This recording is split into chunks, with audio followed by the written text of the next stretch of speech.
വലിയ ഒരു പൂന്തോട്ടം നമുക്ക് ലഭ്യമാകുന്നത്. ആ ഒരു കാഴ്ചപ്പാട് മനസ്സിൽ വെച്ചുകൊണ്ട് നമ്മുടെ വിശ്വാസത്തിൻ്റെ പ്രത്യേകതകൾ സംരക്ഷിച്ച് അതിൻ്റെ ആരാധനയിലും ആധ്യാത്മികതയിലുമുള്ള വൈവിധ്യം മാനിച്ചുകൊണ്ട് മറ്റുള്ളവരെയും മാനിച്ചുകൊണ്ട് അവരുടേതായിട്ടുള്ള രീതികളും മാനിച്ചുകൊണ്ട് മുൻപോട്ട് പോകുവാൻ നമുക്ക് സാധിക്കണം. നമ്മുടെ വിശ്വാസത്തിൻ്റെ ആ ഒരു തനിമയിൽ മുൻപോട്ട് പോകുവാൻ നമുക്ക് ഈ ഒരു ഓർമ്മ നമ്മളെ സഹായിക്കേണ്ടതാണ്. സഭയുടെ ഐക്യത്തെക്കുറിച്ച് ഞാൻ പറയേണ്ട ആവശ്യമില്ല. കാരണം ദിവസേന നമ്മൾ സുവിശേഷങ്ങളിൽ നിന്ന് മനസ്സിലാക്കുന്ന കാര്യമാണ്. ഈശോയുടെ പ്രാർത്ഥന മുഴുവൻ അതിനായിട്ടായിരുന്നു. ഇവരെ ഒന്നായിരിക്കണമേ എന്ന്, പിതാവിലുമായിരിക്കുന്നത് പോലെ നാം ഈ ദൈവത്തിൽ നമ്മൾ ഒന്നായിരിക്കണം, ഞാൻ അവരെ സ്നേഹിച്ചതുപോലെ അവരും പരസ്പരം സ്നേഹിക്കണമെന്നുള്ള ആ സന്ദേശമാണ് പ്രത്യേകിച്ചും ഈശോ അതിൻ്റെ അവസാന നാളുകളിൽ എൻ്റെ ശിഷ്യന്മാർക്ക് നൽകിയത്. യോഹന്നാൻശ്ലീഹായുടെ സുവിശേഷം 17-18 അധ്യായങ്ങളിലൊക്കെ ഈ ഒരു ശിഷ്യന്മാർക്ക് വേണ്ടിയിട്ടുള്ള പ്രാർത്ഥനയിൽ എപ്പോഴും ഈ ഒരുമയെക്കുറിച്ചാണ്, ഐക്യത്തെക്കുറിച്ചാണ് പറഞ്ഞത്. ആ ഐക്യം നമ്മുടെ ഒരുമ അത് മറ്റുള്ളവർക്കൊരു സാക്ഷ്യമായിട്ട് തീരണം. ഇവർ ഈശോയുടെ ശിഷ്യന്മാരാണ് എന്നുള്ളൊരു സാക്ഷ്യമായിട്ട് തീരണമെന്നാണ് ഈശോ ആഗ്രഹിച്ചത്.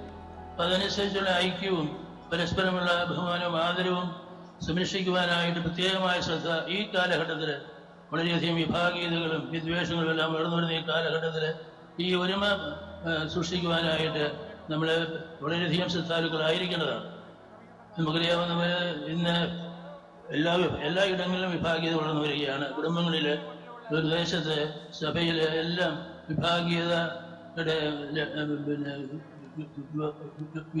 വിഭാഗീയതയുടെ ആ ഒരു വ്യാപ്തി വർദ്ധിച്ചു വരികയാണ് ചെയ്യുന്നത്. അതുകൊണ്ട് തന്നെ നമ്മൾ ഒരുമിക്കായിട്ട് ശ്രദ്ധാപൂർവം നമ്മളെ തന്നെ ഒരുക്കേണ്ടതായിട്ടുണ്ട്. കുടുംബങ്ങളിൽ അവിടെ ആ സ്നേഹത്തിലുള്ള വളർത്തൽ, സ്നേഹത്തെ ജീവിതത്തിൻ്റെ അടിസ്ഥാനമായിട്ട് കാണുവാനുള്ള സന്നദ്ധത, ഇതെല്ലാം വളർത്തിയെടുക്കേണ്ടത്. അതുപോലെ തന്നെ വിദ്യാലയങ്ങളിൽ. പക്ഷെ പലപ്പോഴും നമ്മൾ ഈ ഒരു രംഗത്ത് ഈ ഐക്യത്തിൻ്റെ അടിസ്ഥാനം എന്താണെന്നുള്ളത് മനസ്സിലാക്കി അതിനനുസരിച്ച് നമ്മുടെ ജീവിതത്തിൽ ഉൾപ്പെടുത്തുവാനായിട്ട് ശ്രമിക്കുവാൻ നമുക്ക് സാധിക്കുന്നില്ല. അതുകൊണ്ട് അവിടെ നമുക്ക് പ്രത്യേകമായിട്ടുള്ള ശ്രദ്ധ ഉണ്ടാവണം. മറ്റുള്ളവർ നമ്മളെ പന്താടുവാൻ ശ്രമിക്കുന്നതിൻ്റെ ഒരു കാരണവും നമ്മുടെ അനൈക്യമാണ്. സഭയിലെ ക്രൈസ്തവരെ സഭാഐക്യത്തിനായിട്ടുള്ള ശ്രമം നമ്മൾ തുടർന്ന് എല്ലാ ക്രൈസ്തവരും, ക്രിസ്തുവിൽ വിശ്വസിക്കുന്ന എല്ലാവരും ഒന്നായി തീരുവാനുള്ള പരിശ്രമത്തിൽ നമ്മളെ ശ്രദ്ധ കാട്ടേണ്ടതാണ്. അതുപോലെ തന്നെ സഭയെ തളർത്തുവാനായിട്ടുള്ള ശ്രമങ്ങളെ ചെറുക്കുവാനായിട്ടും നമുക്ക് സാധിക്കേണ്ടതാണ്. കാര്യങ്ങൾ മനസ്സിലാക്കുകയും അതിനെ നേരിടാനായിട്ടുള്ള സന്നദ്ധത വളർത്തിയെടുക്കുകയും ചെയ്യേണ്ടതാണ്. നമ്മുടെ വിദ്യാഭ്യാസ കാര്യത്തെക്കുറിച്ച് സുപ്രീം കോടതിയിൽ ഒരു അവസരത്തിൽ ചർച്ച ചെയ്ത അവസരത്തിൽ ജഡ്ജിമാർ പറഞ്ഞത്,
Esteemed invitees, the distinguished dignitaries and guests of honor are entering the hall. Let's all stand and greet them with a loud round of applause. Let's rise.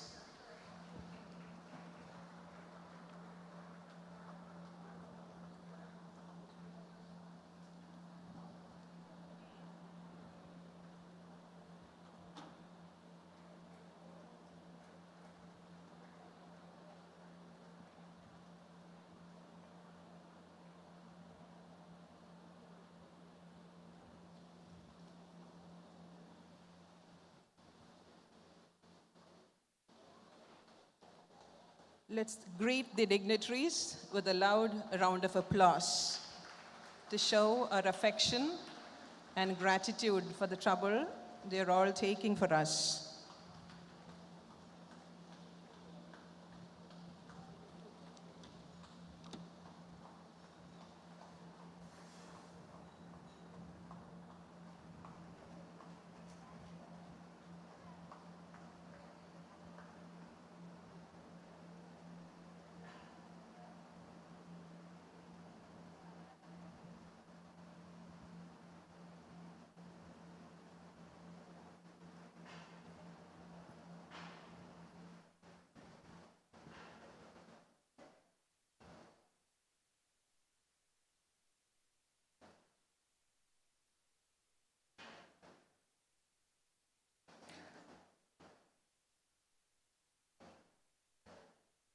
Esteemed dignitaries, invited guests, beloved friends, this is the solemn occasion of the inauguration of Archbishop Joseph Powathil Foundation, AJPF, established to promote the intellectual, educational, religious, ecclesiological, and ecumenical contributions of late Archbishop Joseph Powathil, the crown of the Syro-Malabar Church.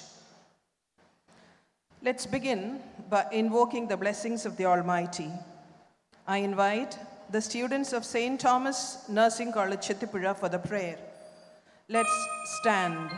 This short prayer will be followed by the offering of floral tributes by the esteemed dignitaries to honor the memory of Archbishop Joseph Powathil. The audience is requested to remain standing when the floral tributes are being paid to. Prayer.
The letter to Hebrews, chapter 13, verses 7 onwards. Remember your leaders, those who spoke the word of God to you. Consider the outcome of their way of the life and imitate their faith. Jesus Christ is the same yesterday and today and forever. Do not be carried away by all kinds of strange teachings, for it is well for the heart to be strengthened by grace, not by regulations about food, which have not benefited those who observe them. Now may the God of peace, who brought back from the dead our Lord Jesus, the great shepherd of the sheep, by the blood of the eternal covenant, make you complete in every good, that you may do his will, working among us that which is pleasing in his sight, through Jesus Christ, to whom be the glory forever and ever. Amen. As the dignitaries offer floral tributes, the audience is requested to remain standing.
Thank you. Let's sit. Now let's all watch a biopic on the life and significant contributions of Archbishop Joseph Powathil, produced by MACTV. The venue of this meeting is Media Village, wherein stands SJCC, St. Joseph's College of Communication, which stemmed out of Archbishop Powathil's vision of transforming media for a wholesome world. The motto of this institution is Values in Visuals. On to the biopic. In the hallowed halls of the Ad Libana visit in 2011, Pope Benedict XVI looked toward the Syro-Malabar bishops and named her steadfast son, Archbishop Joseph Powathil, the crown of the Church, Corona de la Chiesa Syro-Malabarese. It was not merely an honorific, it was a proclamation. Archbishop Joseph Powathil, lovingly called Powathil Pidav, emerged as one of the towering ecclesial figures of the Syro-Malabar Church across 2 centuries. Born on the 14th of August 1930, his life began in simplicity, yet Providence was preparing him for greater service.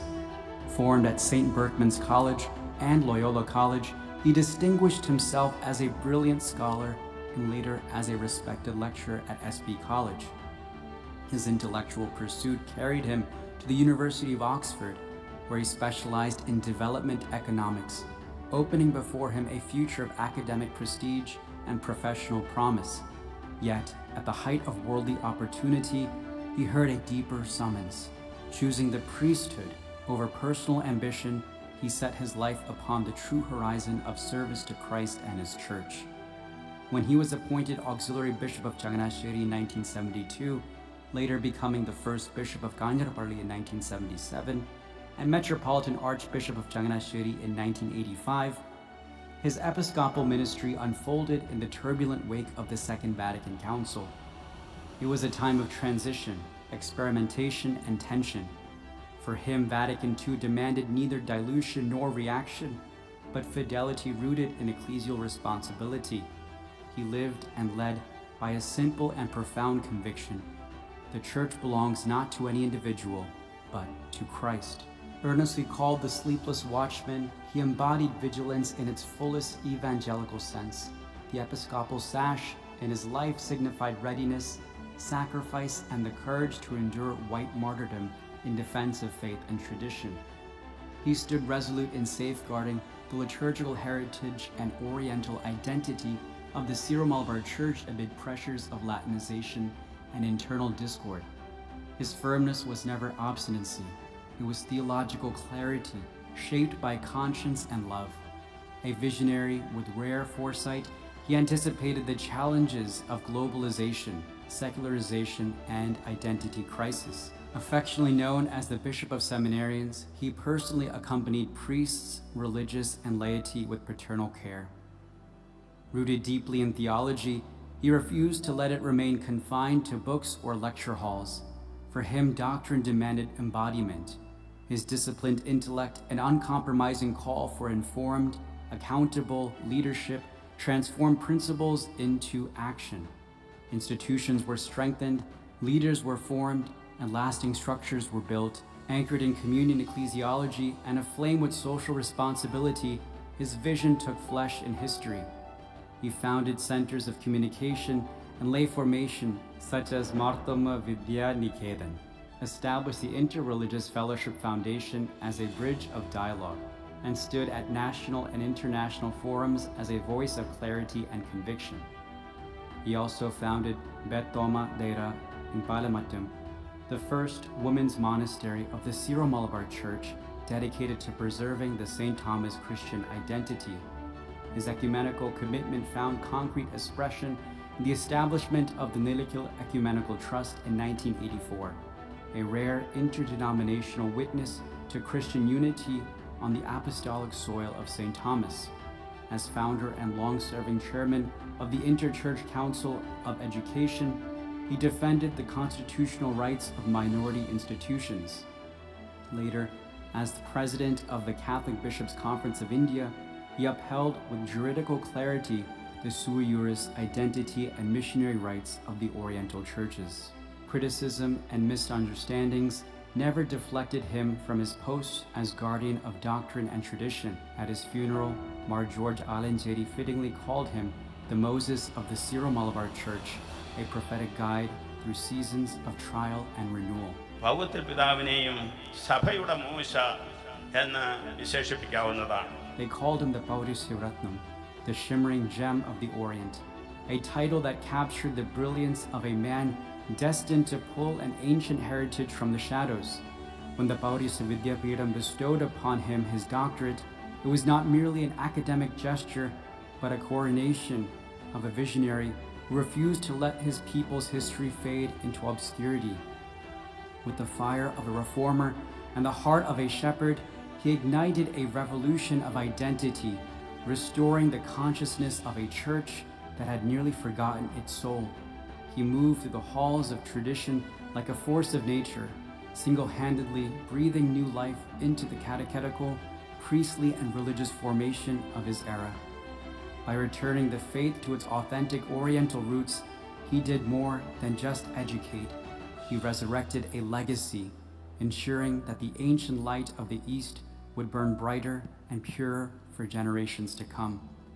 Today, that legacy continues through the Archbishop Joseph Powathil Foundation, a public trust dedicated to education, science, culture, and spirituality, promoting research, scholarships, minority rights, ecumenism, media engagement, and the preservation of Syriac heritage. Archbishop Joseph Powathil was not merely a figure of history. He was a conscience for the Church, a pillar of conviction, a vigilant shepherd, and a luminous inspiration whose memory now becomes mission. എന്നും സഭയുടെ ദൗത്യം വിശ്വാസം പരീക്ഷിക്കുകയും പരിപോഷിപ്പിക്കുകയും അത് ശ്രദ്ധയോടെ കൈമാറുകയും ചെയ്യുക എന്നുള്ളതാണ്. ആ ദൗത്യത്തിൽ ഇന്ന് പ്രത്യേകമായി ശ്രദ്ധിക്കുവാൻ നമുക്ക് ബാധ്യതയുണ്ടെന്നത്തെ സാഹചര്യങ്ങളിൽ നല്ലവനായ ദൈവം നിങ്ങളെല്ലാവരെയും അനുഗ്രഹിക്കട്ടെ എന്ന് പ്രാർത്ഥിച്ചുകൊണ്ട് ഞാൻ നിർത്തുകയാണ്. Thank you, MACTV, for that short, sweet, and affectionate tribute. Now, we listen to the video message by His Eminence George Cardinal Kuvakkad, the Prefect of the Dicastery for Inter-Religious Dialogue. Ordained by Archbishop Mar Joseph Powathil, His Eminence always acknowledges his debt of gratitude for what Mar Powathil has been to him in his journey to priesthood and beyond. Over to the message. Your Beatitude, Mar Raphael Atil, Your Eminence Cardinal Oswald Gracious, Your Graces, Your Excellencies, Reverend Fathers, dear religious, distinguished guests, and beloved friends in Christ. It is with a heart full of gratitude and sacred emotion that I address you on this blessed occasion. I cannot speak of Archbishop Mar Joseph Powathil in detached formal forms, for he was not merely a great Archbishop to me. He was, in a very real sense, a father. It was under his watchful eye that I grew as a young seminarian. It was he who sent me to pursue theological studies, opened the doors to Rome, and guided me towards the Holy See's diplomatic service. I stand today as a servant of the Universal Church, knowing that this journey began in the generous heart of Archbishop Mar Joseph Powathil. The deepest conviction of Mar Powathil's life was his unwavering faith in the identity of the Syro-Malabar Church as an authentic Eastern Catholic Church.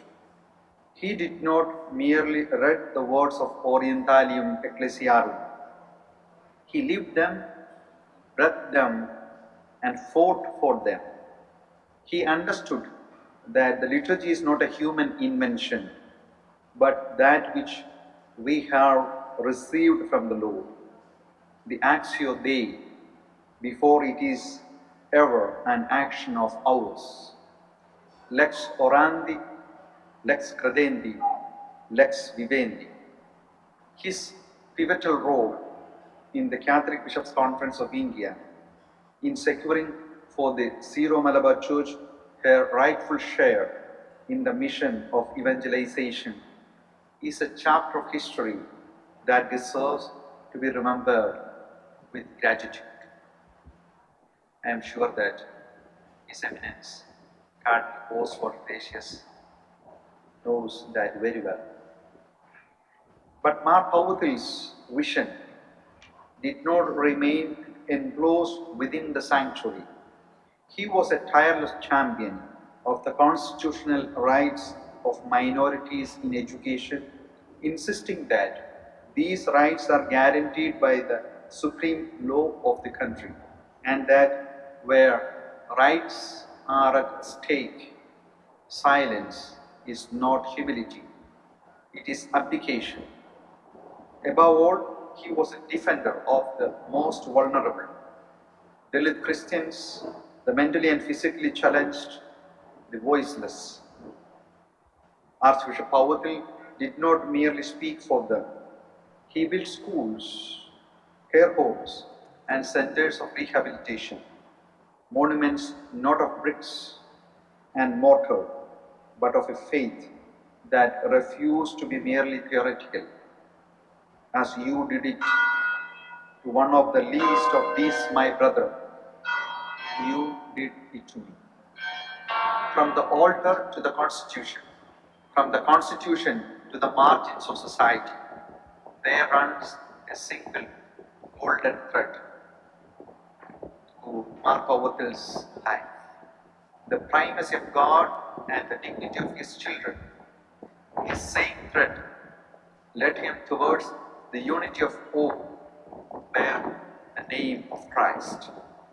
He cultivated genuine friendships across ecclesial communities, founded the Inter-Church Council for Education, and engaged with the Pro-Oriente Foundation at the international level. a matter especially close to my heart as prefect of the Dicastery for Interreligious Dialogue.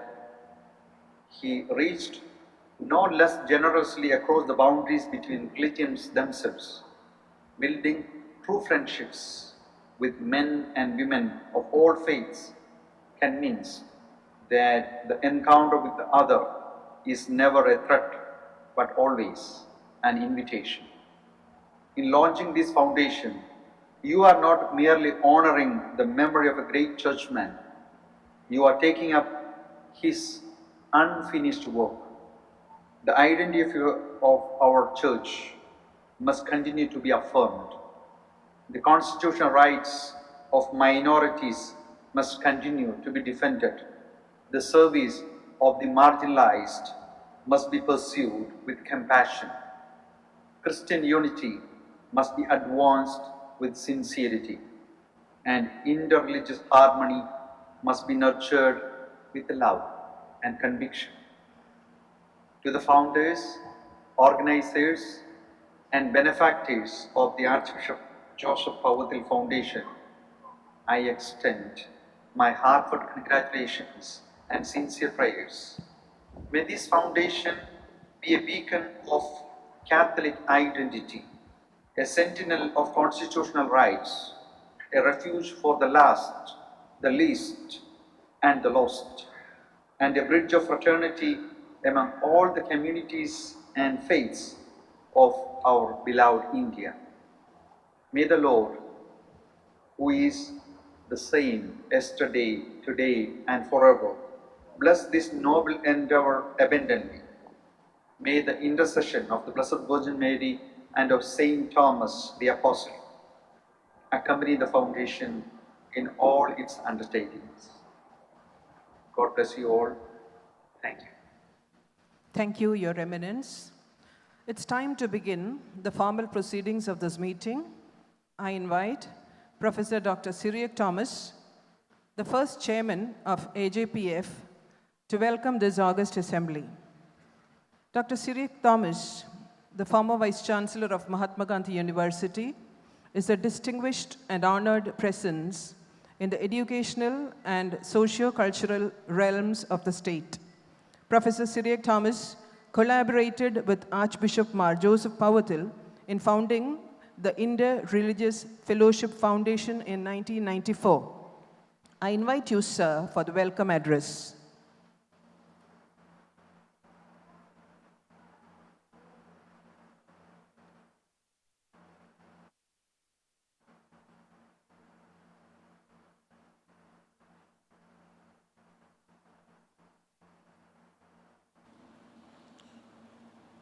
The President of the inaugural event, Your Beatitude Archbishop Major Mar Raphael Tatil, the Chief Guest of the ceremony, Archbishop Emeritus of Mumbai and a several-time President of the CBCI, Your Eminence Oswald Cardinal Gracious, Your Grace, the Metropolitan Archbishop of Changanacherry and the Secretary General of the KCBC and the Chief Patron of Archbishop Mar Powathil Foundation Trust, Mar Thomas Tharail, the guest of honor to deliver Mar Powathil Memorial Oration of the Day, Your Lordship the Bishop of Palai, and the ever-brilliant and evergreen Bishop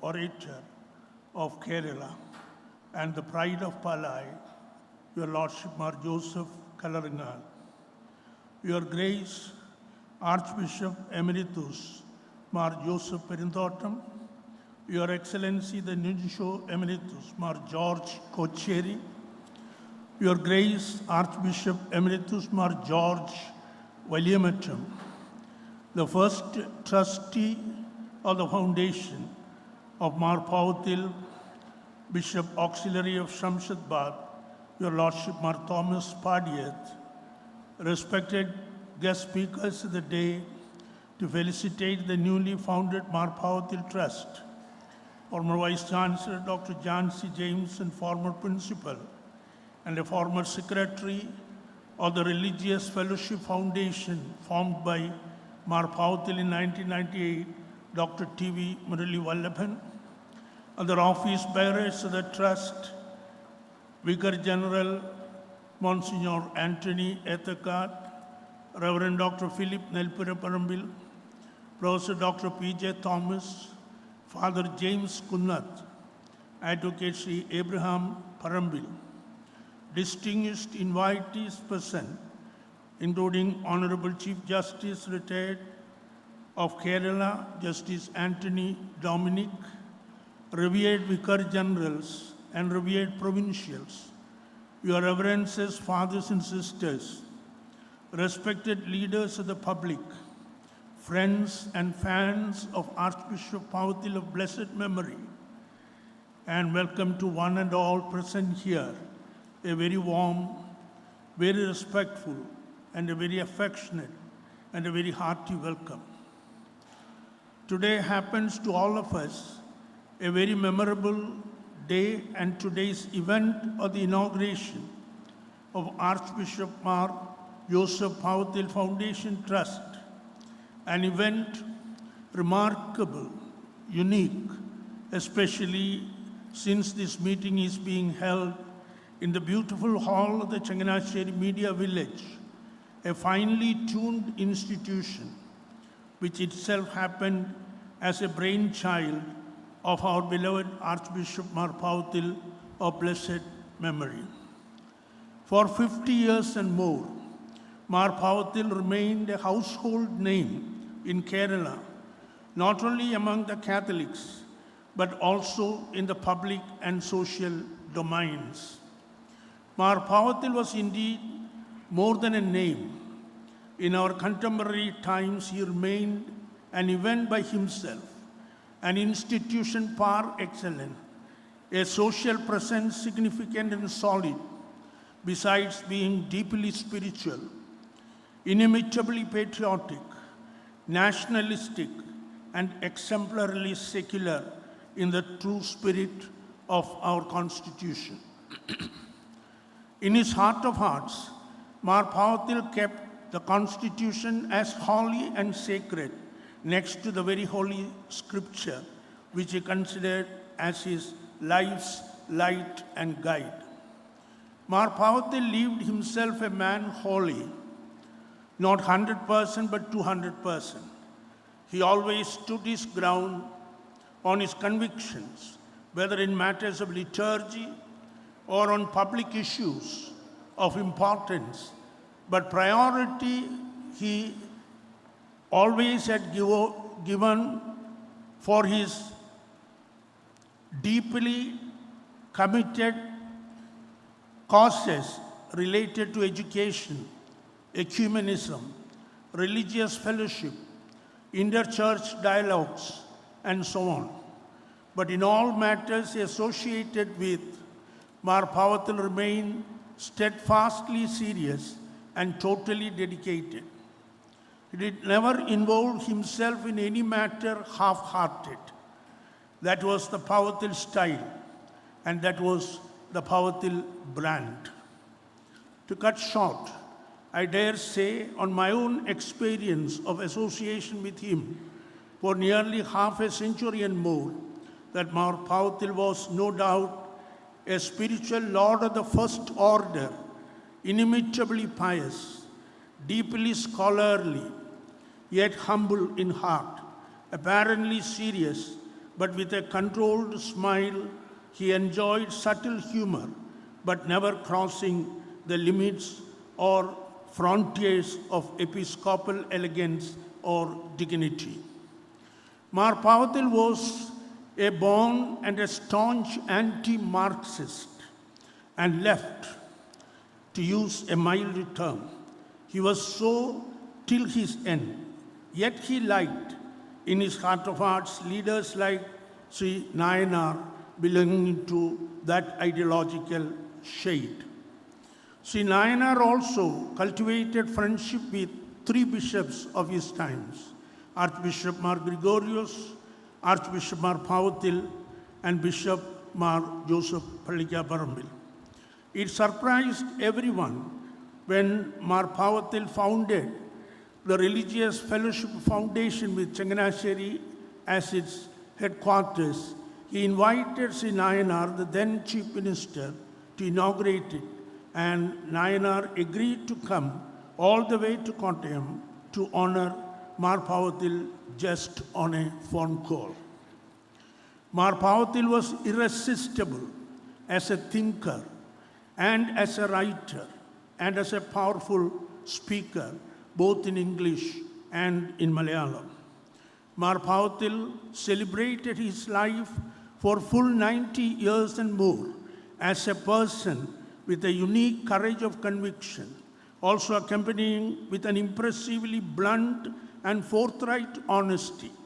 His words and his heart never differed, even an inch, a quality which also probably might have prompted Pope Benedict XVI to describe his heart's friend, Mar Powathil, as the very crown of the very Syro-Malabar Church, a compliment which disturbed the sleep of a few, not only in Rome alone, but even to some extent here too.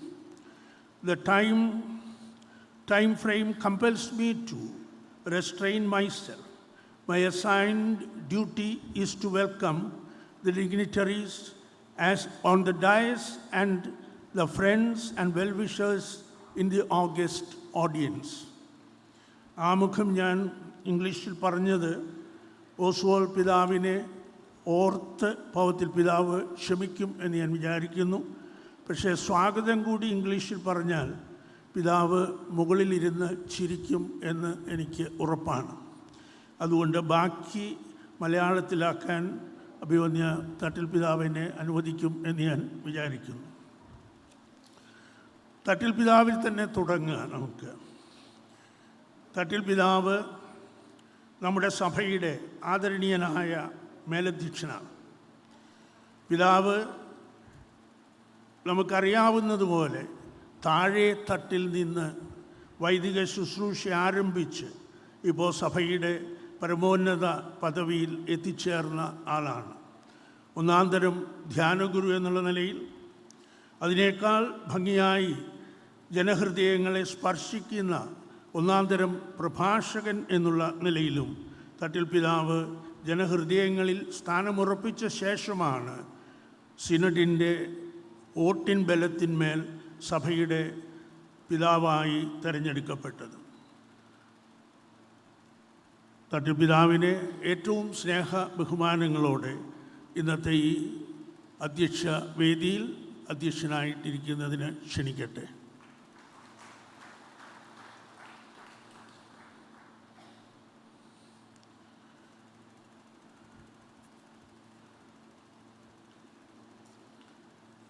Oswald പിതാവിനെപ്പറ്റി എത്ര പറഞ്ഞാലും നമുക്കത് മതിയാവുകയില്ല എന്നറിയാം. ഞാൻ അദ്ദേഹവുമായി ആദ്യം കാണുന്നത് 30 വർഷം മുമ്പ് അദ്ദേഹം ആഗ്രയിൽ ആർച്ച് ബിഷപ്പായിരിക്കെ CBCIയുടെ സെക്രട്ടറി ജനറൽ എന്നുള്ള നിലയിലും CBCIയുടെ അൽമായ ഫോറമായ കാത്തലിക് കൗൺസിൽ ഓഫ് ഇന്ത്യയുടെ സംരക്ഷകൻ എന്നുള്ള നിലയിലുമാണ്. അക്കാലത്ത് അദ്ദേഹത്തോടൊപ്പം കാത്തലിക് കൗൺസിൽ ഓഫ് ഇന്ത്യയുടെ വൈസ് പ്രസിഡൻ്റ് എന്നുള്ള നിലയിൽ 6 വർഷത്തോളം പ്രവർത്തിക്കാനുള്ള സൗഭാഗ്യം എനിക്കുണ്ടായത് ഞാൻ സന്തോഷത്തോടെ ഓർക്കുകയും ദൈവത്തിന് നന്ദി പറയുകയും ചെയ്യുന്നു. പിതാവിനെ പോലെ ഇംഗ്ലീഷിലും അതുപോലെ തന്നെ അദ്ദേഹത്തിൻ്റെ മാതൃഭാഷയിലും പ്രസംഗിക്കാൻ കഴിയുന്ന ആളുകൾ വളരെ ചുരുക്കമാണ്. അദ്ദേഹത്തിൻ്റെ ഇംഗ്ലീഷിനെ പറ്റി വിശേഷണമായി നമുക്ക് പറയാവുന്നത് 100% chaste, 100% impressive, 100% literature. അദ്ദേഹത്തെ വളരെ വിനയത്തോടെ സ്നേഹപൂർവ്വം വേദിയിലേക്ക് സ്വാഗതം ചെയ്യട്ടെ.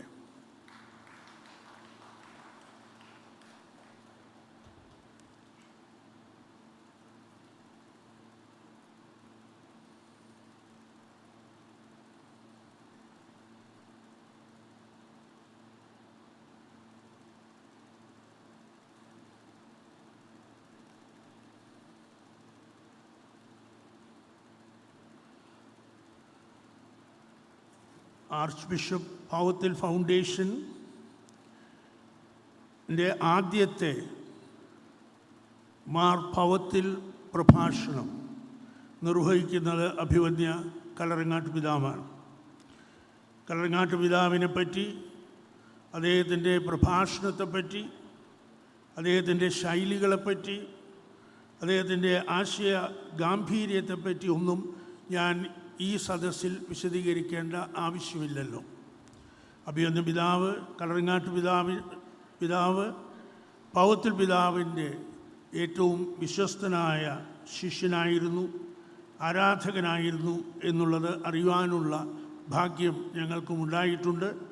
അതുകൊണ്ട് അഭിവന്യ കാലം ചെയ്ത arch bishop Mar Joseph Powathil പിതാവിൻ്റെ സ്മരണാർത്ഥം നമ്മൾ ഇന്നിവിടെ ആരംഭിക്കുന്ന ഈ സ്മാരക പ്രഭാഷണ പരമ്പരയുടെ ആദ്യത്തെ പ്രഭാഷണം അഭിവന്യ കല്ലറങ്ങാട്ട് പിതാവ് തന്നെ നിർവഹിക്കുന്നു എന്നുള്ളത് ഫൗണ്ടേഷന് വലിയ അഭിമാനവും സന്തോഷവും നൽകുന്നു.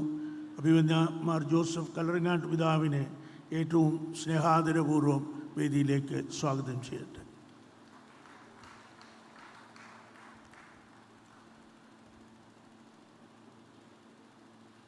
ബംഗ്ലാദേശിൽ നുൻഷ്യോ ആയി പ്രവർത്തിച്ചിരുന്ന ചങ്ങനാശ്ശേരിയുടെ ഏറ്റവും വലിയ അഭിമാനമായ മാർ ജോർജ് കോച്ചേരി പിതാവ് ഇവിടെ സന്നിഹിതനാണ്. ആരോഗ്യപരമായ പരിമിതികൾ ഉള്ളതുകൊണ്ട് അദ്ദേഹം മുകളിലേക്ക് വരുന്നുണ്ടോ എന്നെനിക്ക് ഉറപ്പില്ല. അദ്ദേഹം താഴെ തന്നെ ഇരിക്കാനാണ് നേരത്തെ തന്നെ അദ്ദേഹത്തിൻ്റെ പ്രിഫറൻസ് പറഞ്ഞിരുന്നത്. അഭിവന്യ കോച്ചേരി പിതാവിനെ ഏറ്റവും സ്നേഹ ബഹുമാനങ്ങളോടെ ഞാൻ ക്ഷണിക്കട്ടെ.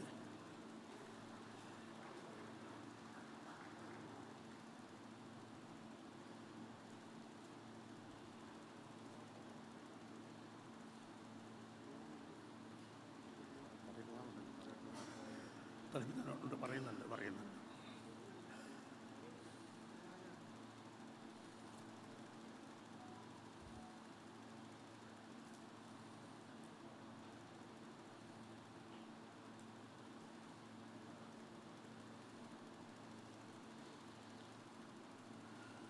ചങ്ങനാശ്ശേരിയിൽ നിന്നുള്ള നുൻഷ്യോ പിതാവ് പ്രോട്ടോക്കോളിൽ എവിടെ വരും എന്നെനിക്ക് ഉറപ്പുണ്ടായിരുന്നില്ല എന്നുള്ളത് കൊണ്ടാണ് ഞാൻ അഭിവന്യ തറയിൽ പിതാവിനെ പ്രായപരിഗണനയിൽ കോച്ചേരി പിതാവിന് ശേഷം എന്ന് വെച്ചിട്ടുള്ളത്.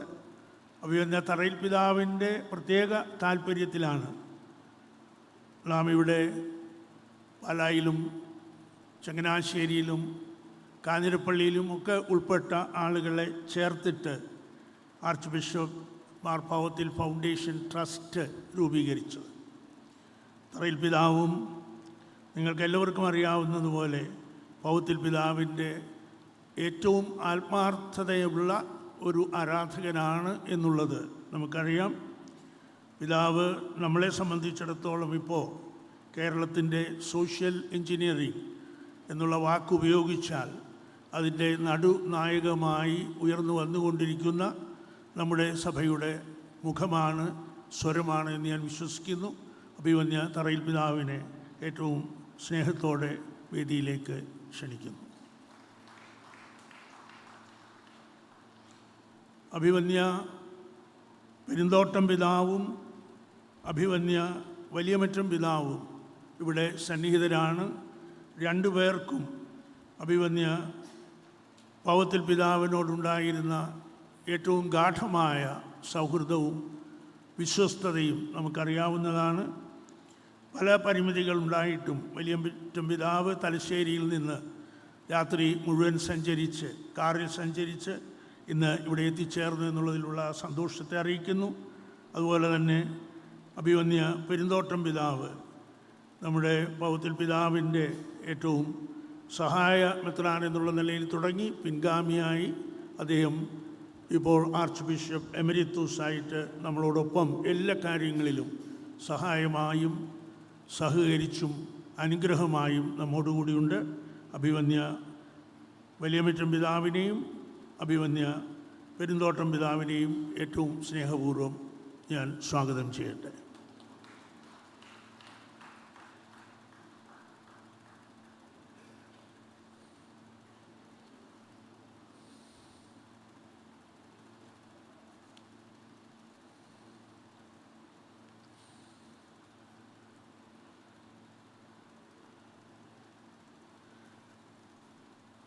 അഭിവന്യ തോമസ് പാടിയത്ത് പിതാവാണ് ഫൗണ്ടേഷൻ്റെ ഫസ്റ്റ് ട്രസ്റ്റിയും അതിൻ്റെ പ്രവർത്തനങ്ങളുടെയും പ്രാരംഭത്തിന് ഏറ്റവും നേതൃത്വം നൽകിയതും. നമുക്കറിയാവുന്നതുപോലെ പിതാവ് നമ്മുടെ ഒരു വാഗ്ദാന പേടകമാണ് ഭാവി കാലത്തേക്ക്. അഭിവന്യ പാടിയത്ത് പിതാവിനെ ഏറ്റവും സ്നേഹാദരവോടെ ഞാൻ ക്ഷണിക്കട്ടെ.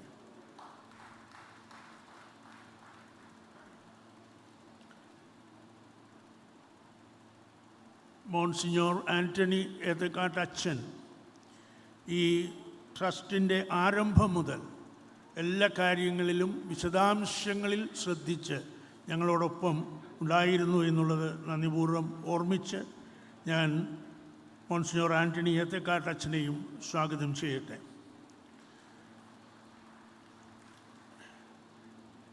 മുൻ chief justice Antony Dominic sir സന്നിഹിതനാണ്.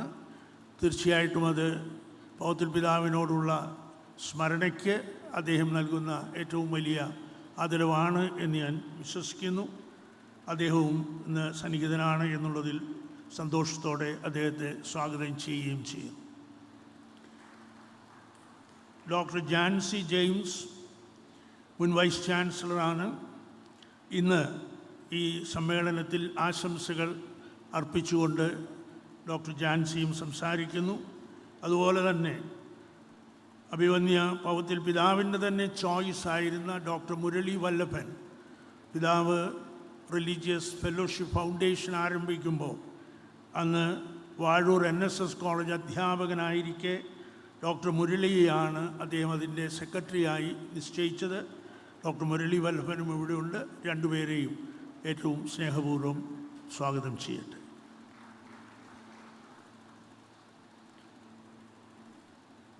Doctor PJ Thomas sir ഇതിൻ്റെ സെക്രട്ടറിയാണ്. അദ്ദേഹമാണ് എല്ലാ കാര്യങ്ങളുടെയും ചുക്കാൻ പിടിക്കുന്നത്. ഇതുപോലെ ഇന്ന് തന്നെ ദീപിക പത്രത്തിൽ അദ്ദേഹം പൗവത്തിൽ പിതാവിനെ പറ്റി വളരെ ടച്ചിങ് ആയിട്ടുള്ള ലേഖനം എഴുതിയിരുന്നത് നിങ്ങൾ വായിച്ചിരിക്കും. ഡോക്ടർ PJ തോമസ് സാറിനെയും ഞാൻ പ്രത്യേകം ഈ വേദിയിലേക്ക് സ്വാഗതം ചെയ്യട്ടെ. ഇവിടെ സന്നിഹിതരായിട്ടുള്ള വികാരി ജനറാളന്മാർ, ആദരണീയരായ പ്രൊവിൻഷ്യൽമാർ,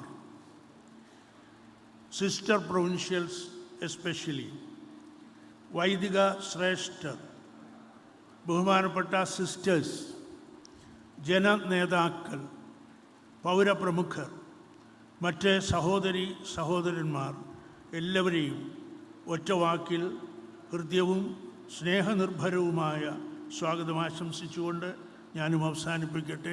നമസ്കാരം. Thank you, sir, for that heartwarming welcome address. I invite His Excellency Mar Thomas Padiyat, the Auxiliary Bishop of the Archdiocese of Shamshabad and the Coordinator of AJPF, to introduce the foundation, its aims, objectives, and future programs. Mar Padiyat, who was ordained a priest by Archbishop Joseph Powathil, has also been his secretary. The deep bond, as we all know, is one that transcends time.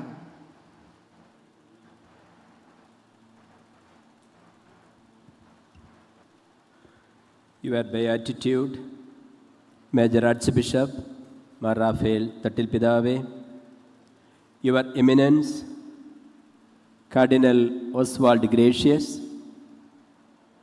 Your Graces, Your Excellencies, dignitaries, Reverend Fathers, Sisters, and my dear friends. Before I enter into my official task, let me also welcome our Municipal Chairman, Sri Mr. Joby, who is in our midst, to our community. Dear friends, a dream comes true in God's own time. Yes, it is true of this foundation as well. With the great joy and immense gratitude to God Almighty, let me begin. This foundation has been in the thought of the Archdiocese and the hierarchs and the friends and well-wishers of Archbishop Joseph Powathil for quite some time, ever since the heavenly journey of our beloved Pidav, Mar Joseph Powathil. He is someone who walked ahead of our time or his time. As it is often said, he has often taken the road less traveled by. And more than that, he has tread new paths for him and for others. What comes to my mind is the words of French philosopher Paul Ricard. The self is perceptible by the interpretation of the traces it leaves in the world. ഒരാൾ അവശേഷിപ്പിച്ചു പോകുന്ന അടയാളങ്ങളെ മറ്റുള്ളവർ എങ്ങനെ വ്യാഖ്യാനിക്കുമോ അത് അയാളുടെ സ്വത്വം വെളിപ്പെടുത്തും. പൗവത്തിൽ പിതാവ് ആരാണ് എന്നുള്ള ചോദ്യത്തിന് പൗവത്തിൽ പിതാവ് അവശേഷിപ്പിച്ചു പോയിരിക്കുന്ന അടയാളങ്ങൾ ഉത്തരമാണ്. In other words, the legacy he left behind answers the question, who was Archbishop Joseph Powathil, or who he is to the present generation. He lived the life of a vir ecclesiasticus, died as a vir ecclesiasticus, a man of the church. In all respect, he was a man of the church, a life guided by the principle sentire cum ecclesia, to feel and think with the church. He befriended and followed the thoughts of many, past and present, thinkers and intellectuals, such as Cardinal John Henry Newman, Romano Guardini, Pope John Paul II, Cardinal Joseph Ratzinger, later Pope Benedict XVI, Cardinal Francis George of Chicago, Cardinal Angelo Scola of Venice, and so on. And today, he is someone noted for his absence. His absence itself is an ever-alive presence amidst us. The words of St. Paul to Timothy are true of Archbishop Powathil. I have fought the good fight. I have finished the race. I have kept the faith. He fought against communism, Vargavadam, because it did not go with his faith in God.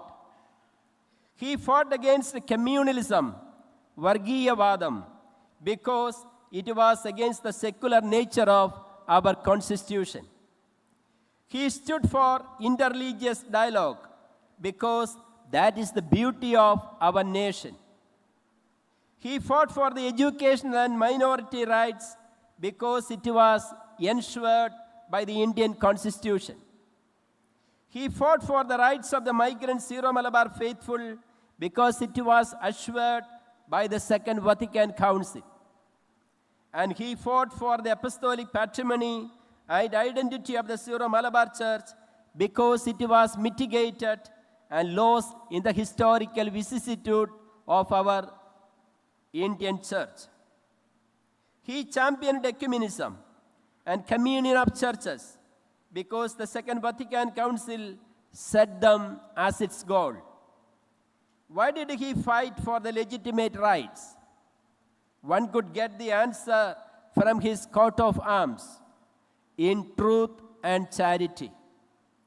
Truth was his guiding principle, and charity was the motivating force. It is said, contemporary man is always looking for something, but he cannot harmonize his heart with his mind and the creative power of God on high. However, Archbishop Powathil could harmonize his mind and heart and follow the promptings of the transcendent. If I choose a metaphysical principle to describe the life of Archbishop Joseph Powathil, I may turn to the good. It is said, what is good in itself. What is good is spread goodness, and what is good aims at goodness. Yes, Archbishop Powathil was a good man, a good soul, a good visionary, and a good pastor. There was humility in his actions. He was gentle in his dealings and modest in his words and very personal and warm in his interpersonal relationship. Dear friends, the idea itself of a foundation came from the Secretariats of Powathil Pidav.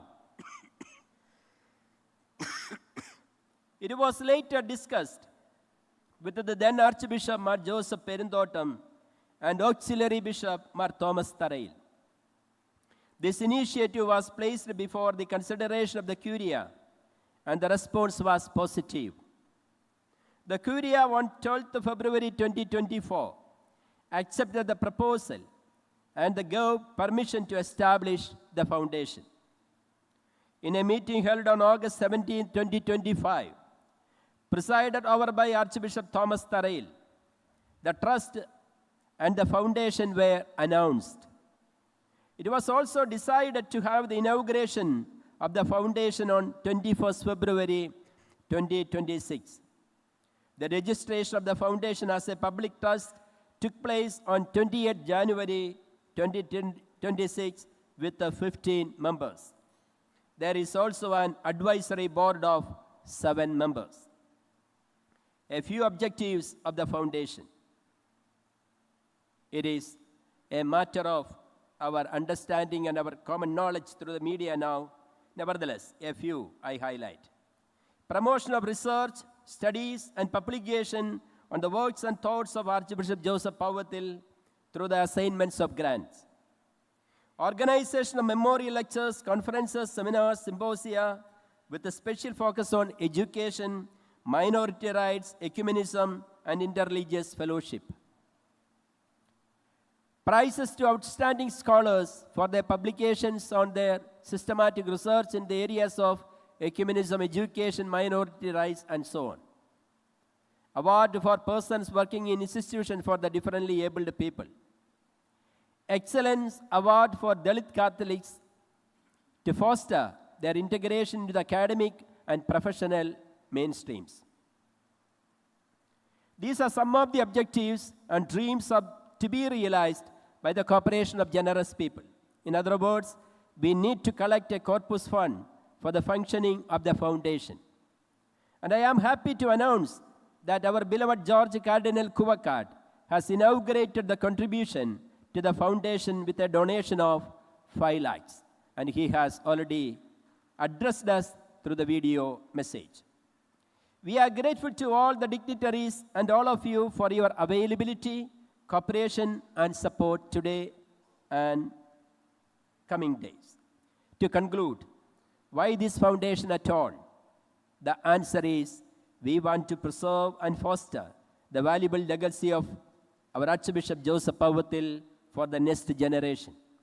We believe it is our duty and also a historical necessity, as the Deepika title written by our Professor P.J. Thomas, കാലഘട്ടത്തിൻ്റെ ചരിത്രത്തിൻ്റെ അനിവാര്യതയാണ് ഈ foundation. May his memory be ever alive and let him continue to live through each one of us. God bless you. Thank you. Thank you, Your Excellency. His Beatitude, Mar Raphael Thattil, the Major Archbishop of the Syro-Malabar Church, cherishes fond memories of Archbishop Mar Joseph Powathil.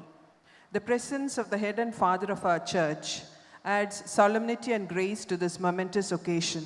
Your Beatitude, I invite you most respectfully to deliver the presidential address and thereafter to launch the website of the foundation. Your Eminence, Cardinal Oswald Gracious, Archbishop Thomas Tarail, Archbishop Emeritus Joseph Perundotam, dear brother bishops, Reverend Fathers, distinguished guests, beloved sisters, dear brothers and sisters in Jesus Christ. It is with a deep gratitude to God and profound reverence that we gather this afternoon to inaugurate the Archbishop Joseph Powathil Foundation, established to honor, cherish, and safeguard the rich and meaningful legacy of Archbishop Joseph Powathil of revered memories. This is not merely the inauguration of an institution. It is a solemn reaffirmation of a vision. It is a tribute to a shepherd whose life was inseparably bound to the identity, dignity, and the mission of the Syro-Malabar Church. Archbishop Joseph Powathil was not only a prelate of remarkable intellectual depth and administrative wisdom, he was a prophetic voice in the moments of trial. With a clarity of thought and courage of conviction, he defended the ecclesiastical and ecclesial heritage of our church, especially in matters concerning liturgy, ecclesial autonomy, and the rightful place of the Eastern Catholic Churches within the universal communion of the Church. In times when confusion threatened clarity, he stood firm. In moments when compromise seemed convenient, he chose conviction. In circumstances that demanded perseverance, he embodied patience and steadfastness. His leadership during crucial ecclesial and social developments will remain a guiding light for generations to come. The establishment of this foundation is therefore both timely and most necessary. A legacy such as his cannot be confined to memory alone. It must be studied, preserved, interpreted, and handed for generations to generations. Through research, documentation, publications, dialogues, and formative initiatives, the Archbishop Joseph Powathil Foundation can become an active center that promotes ecclesial identity, theological depth, and responsible engagement with the society. It is particularly meaningful that this foundation is inaugurated here at the Media Village.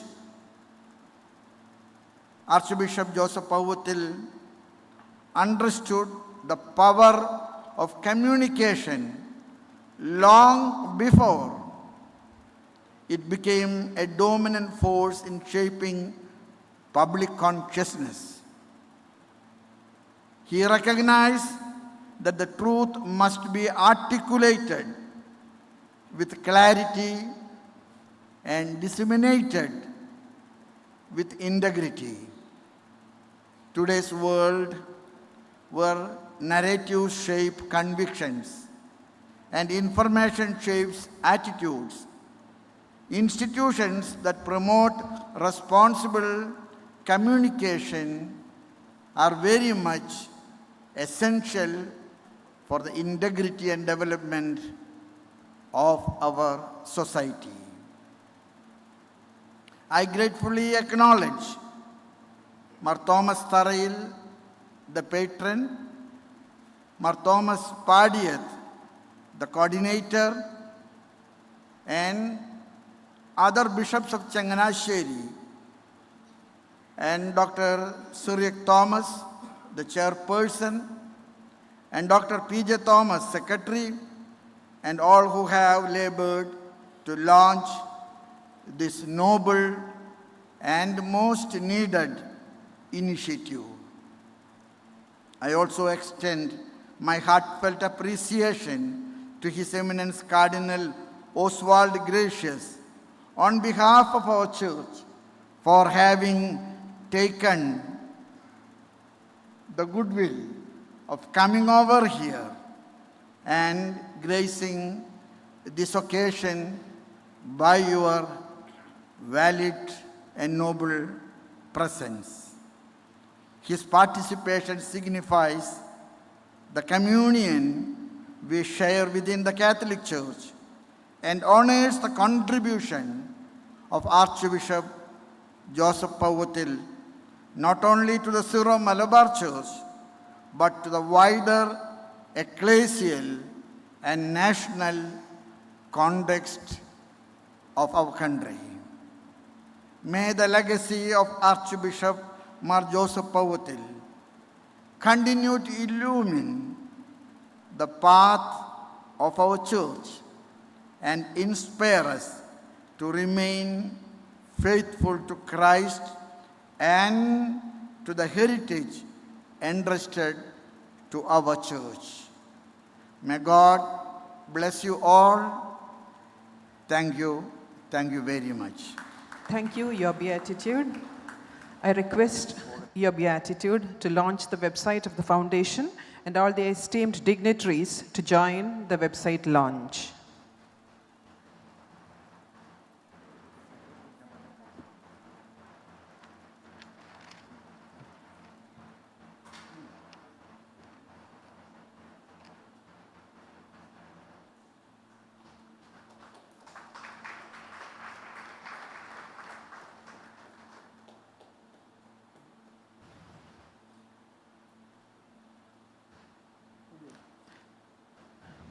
Thank you, Your Beatitude.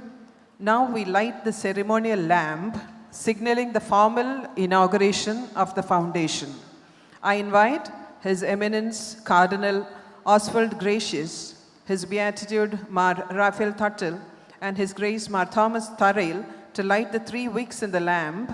I request the distinguished guests to kindly stand close. Audience, please stand.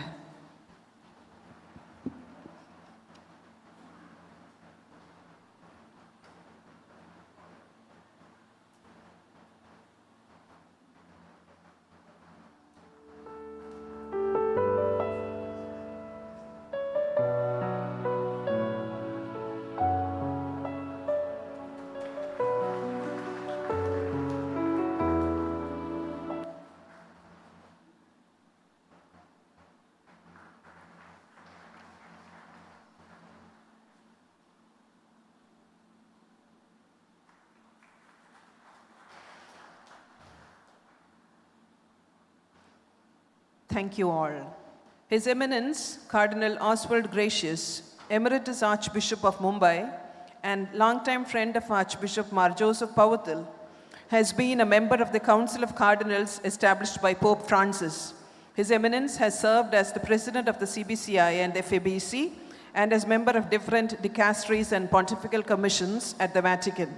It is our absolute honor and delight that Your Eminence is present here on this historic occasion. I invite Your Eminence most respectfully for the inaugural address. Thank you very much. Your Beatitude, Archbishop Mar Raphael Tuttle, Your Grace Archbishop Thomas Tarail, my dear, very dear bishops on the dais, all my collaborators at the CBCI, very distinguished men, Professor Cyriac Thomas, my dear fathers, my dear sisters, and my dear brothers and sisters in Jesus, are very renowned lay people who are very active in this Archdiocese. We've gathered over here, above all, to thank God for the gift of Mar Joseph Powathil, a friend, a mentor, a leader. Thank God for the gift of Joseph Powathil to the church in Kerala, to the Syro-Malabar Church, Church in India, and the Church Universal. I feel particularly honored to have been invited by Archbishop Thomas Tarail, to this function to share my few thoughts. I was closely associated with him. I was much junior to him. I was appointed bishop when he was already president of the CBCI. But for many years, almost 20 years, we were together on the standing committee of the CBCI, and we had very similar views on practically every subject. I would say he's a person, a man who was firm in faith, clear in his identity, was courageous in witness, and humble in service. A man endowed with many qualities of head and heart, which he developed because of his own formation at home, formation in the college, formation in the seminary, formation in the presbyterium. And he went ahead to be a good leader of the church, not only in Kerala, the church in India. A man who was, I would describe as intellectually very honest. A man with a sharp mind who saw a point and had the courage to express his point and not give up persistently until he was convinced of the opposite. He was a great asset, a crown of the church. We described over here. I would say he's a very precious jewel in the crown of the Church of India. We miss him, but he continues to intercede for us. Archbishop Powathil led the church in India, led the church, head of the Diocese of Changanacherry, was president of the CBCI, and whenever the need arose in India, he rose to the occasion, taking up the leadership, giving the right direction. In the latter years, I remember we were discussing the national education policy, and many of us, the church was concerned that the church, which was a pioneer in education in Kerala, in India, cities and villages, was somehow being marginalized.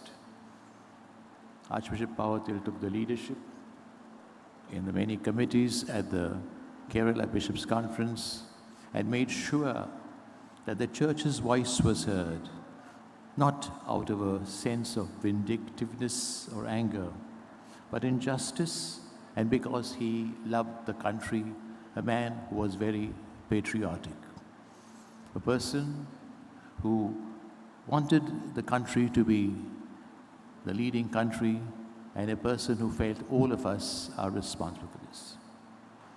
As our Beatitude, Raphael Tatil was speaking about communications.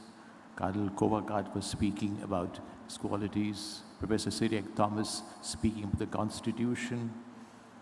It struck me that our last CBCI meeting earlier this month, just over 2 weeks back, took up the Constitution and the Gospel as its topic. He had mentioned he had begun working on this already. I have no doubt that Archbishop Powathil was a man ahead of his times, a man who saw the future and worked towards the future. He saw the close connection between the constitutional values and the gospel values, and he was able to interrelate them. Can I say that he was a prophet? Prophets are ahead of their times. He was a prophet. He had opposition, but he had supporters also. But he knew he was a man, I was saying, firm in faith, clear in his identity, generous in his witness, but humble in all he did. A man who left his mark on the church, on everything he touched. A man who glorified whatever position he had because he was a man of service. We are here today to begin this foundation, inaugurate the foundation. The establishment of this foundation is an indication of our assertion of acceptance of the values.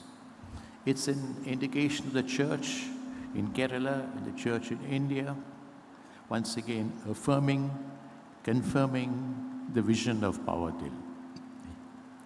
Archbishop Powathil was a man with a vision, with a mission, and with a passion.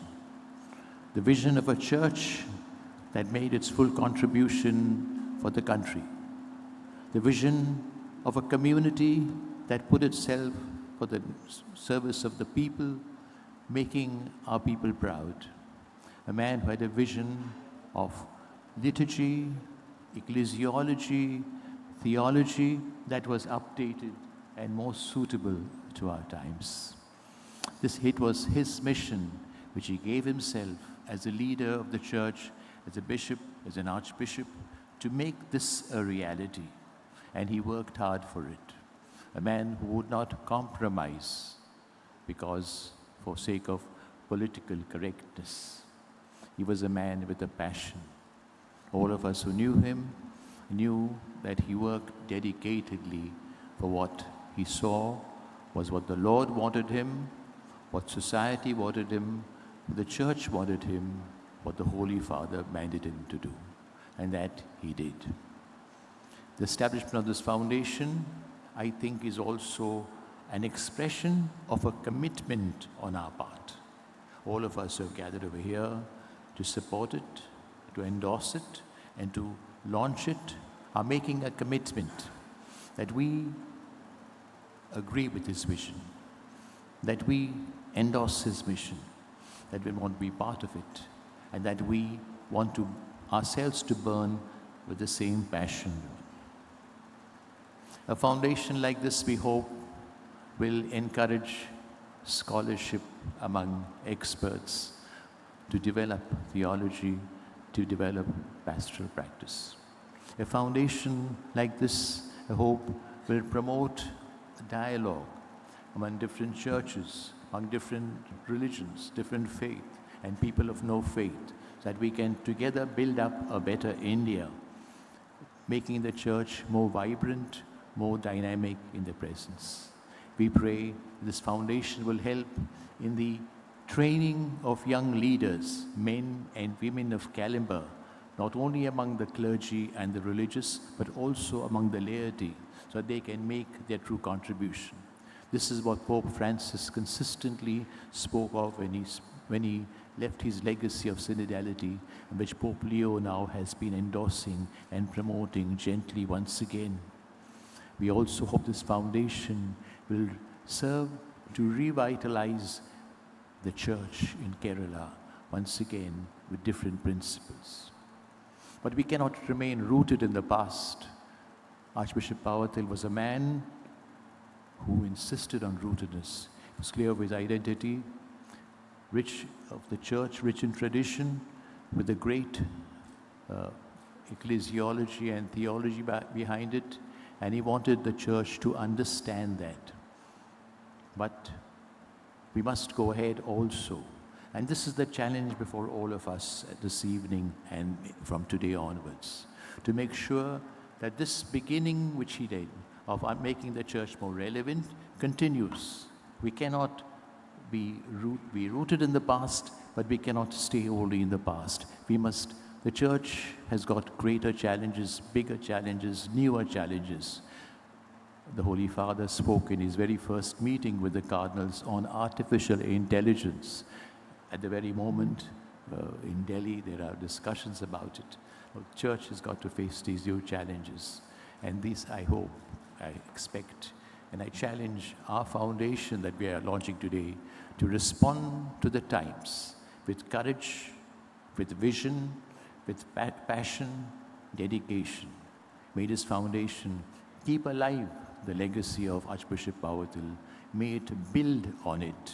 May it build a better church, a better India. God bless you and congratulations. Thank you, Your Eminence, for the inaugural address and the affectionate reminiscences. His Grace Mar Joseph Perinthotam, Emeritus Archbishop of Changanacherry, succeeded Archbishop Joseph Powathil as the Metropolitan and cherishes the long and trusting bond he shared with his illustrious predecessor and mentor. His Grace was ordained priest and bishop by Archbishop Joseph Powathil. I invite you most respectfully for the Benedictory address. Your Beatitude, Mar Raphael Tattil, Your Eminence, Cardinal Oswald Gracious, Your Graces, Excellencies, other dignitaries, dear old fathers, sisters, and all other invited participants.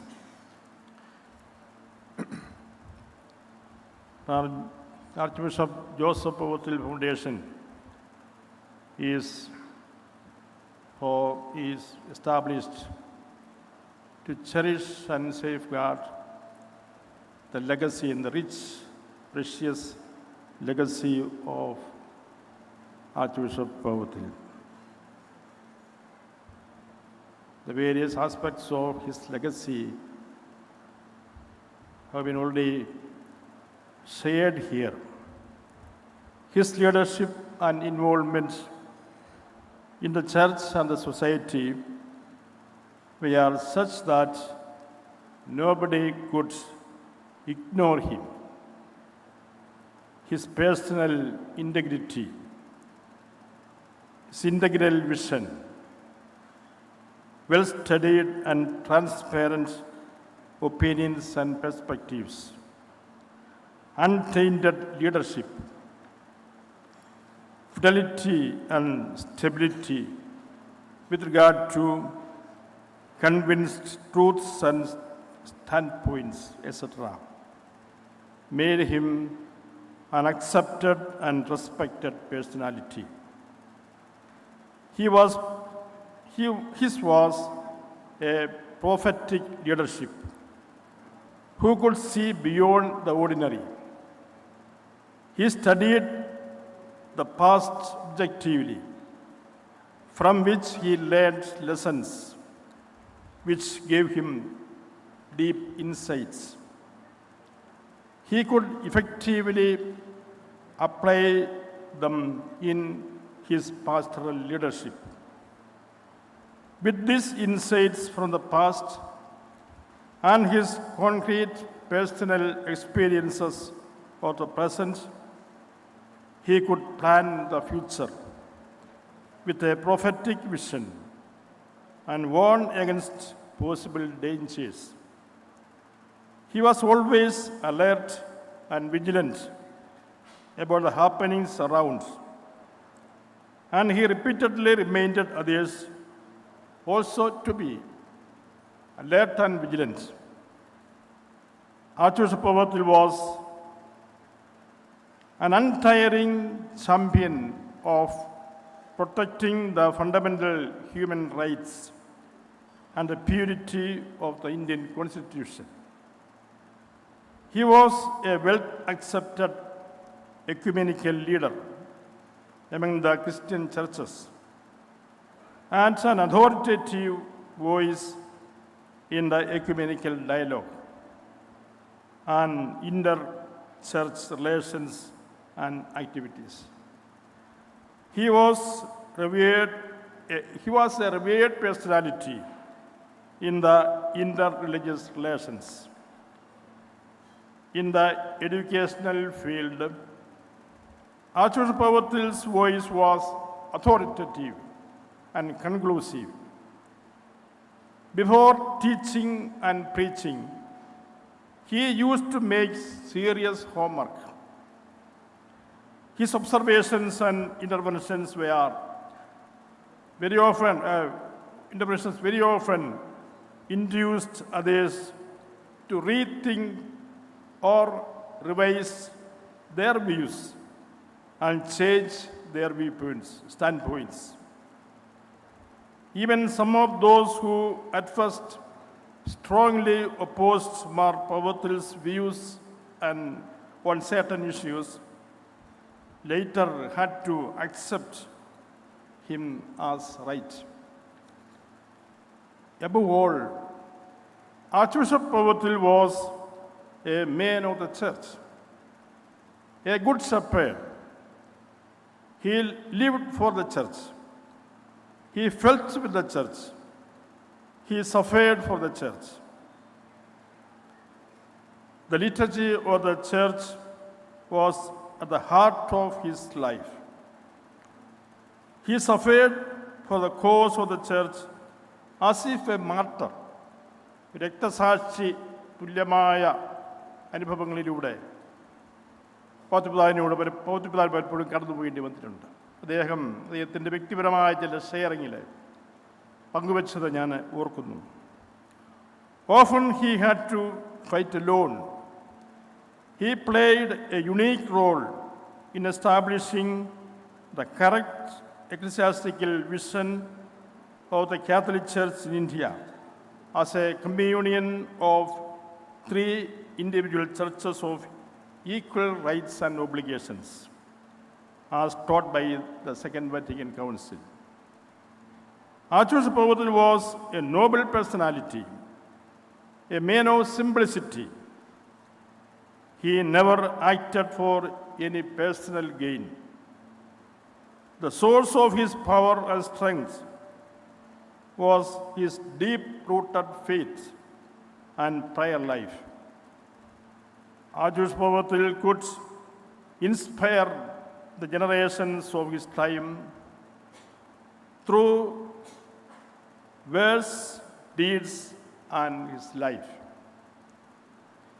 His legacy must continue to inspire the future generations, and I pray that Archbishop Joseph Powathil Foundation be blessed to be an instrument with a deep appreciation for all those who work hard behind this foundation. I remain. Thank you. Thank you, Your Grace. His Excellency Mar Joseph Kalarangat, the Bishop of Pala, has carved an authentic niche for himself in both ecclesial and socio-temporal realms. Continual vigilance and relentless pursuit of excellence mark his word and deed. With utmost respect, I invite Your Excellency for the memorial talk.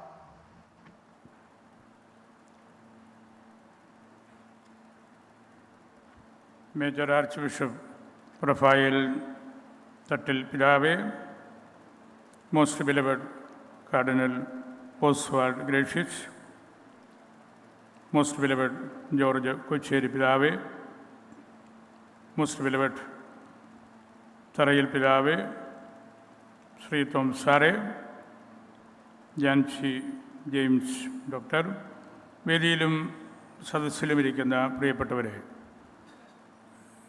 since I have only 7 minutes, I say the conclusion now. My conclusion is that this foundation may try for an attempt, that is, you may invite a one-page write-up about Archbishop Powathil from all sorts of people. I am sure that you will get mountains of papers like that. Only one page, even one sentence in one page, if you can try for that, within 10 or 12 years, you can keep volumes about Archbishop Powathil, and that is sensus fidelium, also vox populi. That will, I am sure, that will keep Mar Powathil from the tomb to the altar. I am sure. Then we can know what is the mind of the people, rather than simply writing papers or books about him. It has its own value, but to know who that person really is, you may collect opinions of the people, and that will take Changanacherry and also Archbishop Powathil to a higher level, I am sure. പൗവത്തിൽ പിതാവിന് 4 ഭാഗ്യങ്ങളാണ് കിട്ടിയത്. Papal സെമിനാരി, SB college, Loyola college, Oxford university. അത് നമുക്കാർക്കും കിട്ടിയിട്ടുള്ള കാര്യമല്ല, ഒരുപോലെ അത് ആഗ്രഹിച്ചിട്ടും കാര്യമില്ല. ആ വലിയ കോണ്ടെസ്റ്റുകൾ പിതാവിനെ വലിയ ഔന്നത്യത്തിലേക്ക് ഉയർത്തപ്പെട്ട മേഖലകളെക്കുറിച്ച് ഇവിടെ എല്ലാവരും പറഞ്ഞു, ഞാനതൊന്നും ആവർത്തിക്കുന്നില്ല. Jawaharlal Nehru once said, where great men lived, that place becomes a holy ground, something like a temple, because of their religious thoughts and prayers that lie enshrined there. ചങ്ങനാശ്ശേരിയുടെ പ്രാധാന്യം ഇവിടുത്തെ വലിയ പിതാക്കന്മാരായിരുന്നു. അതിലേറ്റവും സമുജ്വലമായ രീതിയിൽ നിൽക്കുന്ന പൗവത്തിൽ പിതാവിൻ്റെ ആ വ്യക്തിത്വവും ആ പ്രബോധനവും നമ്മളുടെ ഈ ചങ്ങനാശ്ശേരിക്ക് നല്ലൊരു സാങ്ക്ടിറ്റി പ്രദാനം ചെയ്തിട്ടുണ്ട്. G.K. ചെസ്റ്റർട്ടനെ കുറിച്ച് പറഞ്ഞു കേട്ടിട്ടുണ്ട്. അദ്ദേഹം പുസ്തകങ്ങൾ എഴുതിയതെല്ലാം റെയിൽവേ സ്റ്റേഷനിൽ വെച്ചാണ്. because he never arrives in time. The station master will always say, you are a bit earlier for the next train, and so on. So there are so many hours, and he used to write. എനിക്ക് പൗവത്തിൽ പിതാവിനെ തോന്നിയിട്ടുള്ളത് അങ്ങനെയാണ്.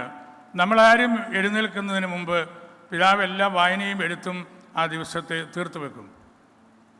നമ്മളുടെ സുവിശേഷത്തിൽ, യോഹന്നാൻ്റെ സുവിശേഷത്തിൽ 5-ാം അധ്യായത്തിൽ തളർവാദ രോഗി പറയുന്നൊരു കാര്യമുണ്ടല്ലോ, എന്താണ് ഈ 38 കൊല്ലമായിട്ട് ഇങ്ങനെ കിടക്കുന്നത്?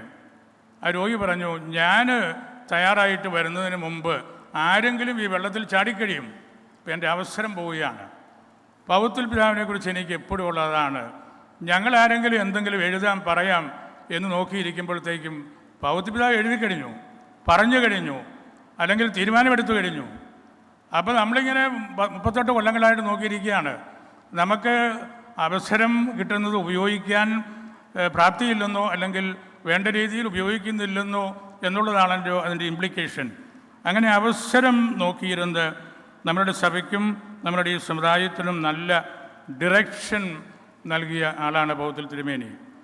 I remember 2 voices about Archbishop Powathil as 2 greatest events. ഞാനതിന് രണ്ടിനും സാക്ഷി വഹിച്ച ആളാണ്. One is at the Pontifical Institute, Vadavadur, handing over the honorary doctorate, PhD, honoris causa to Archbishop Powathil.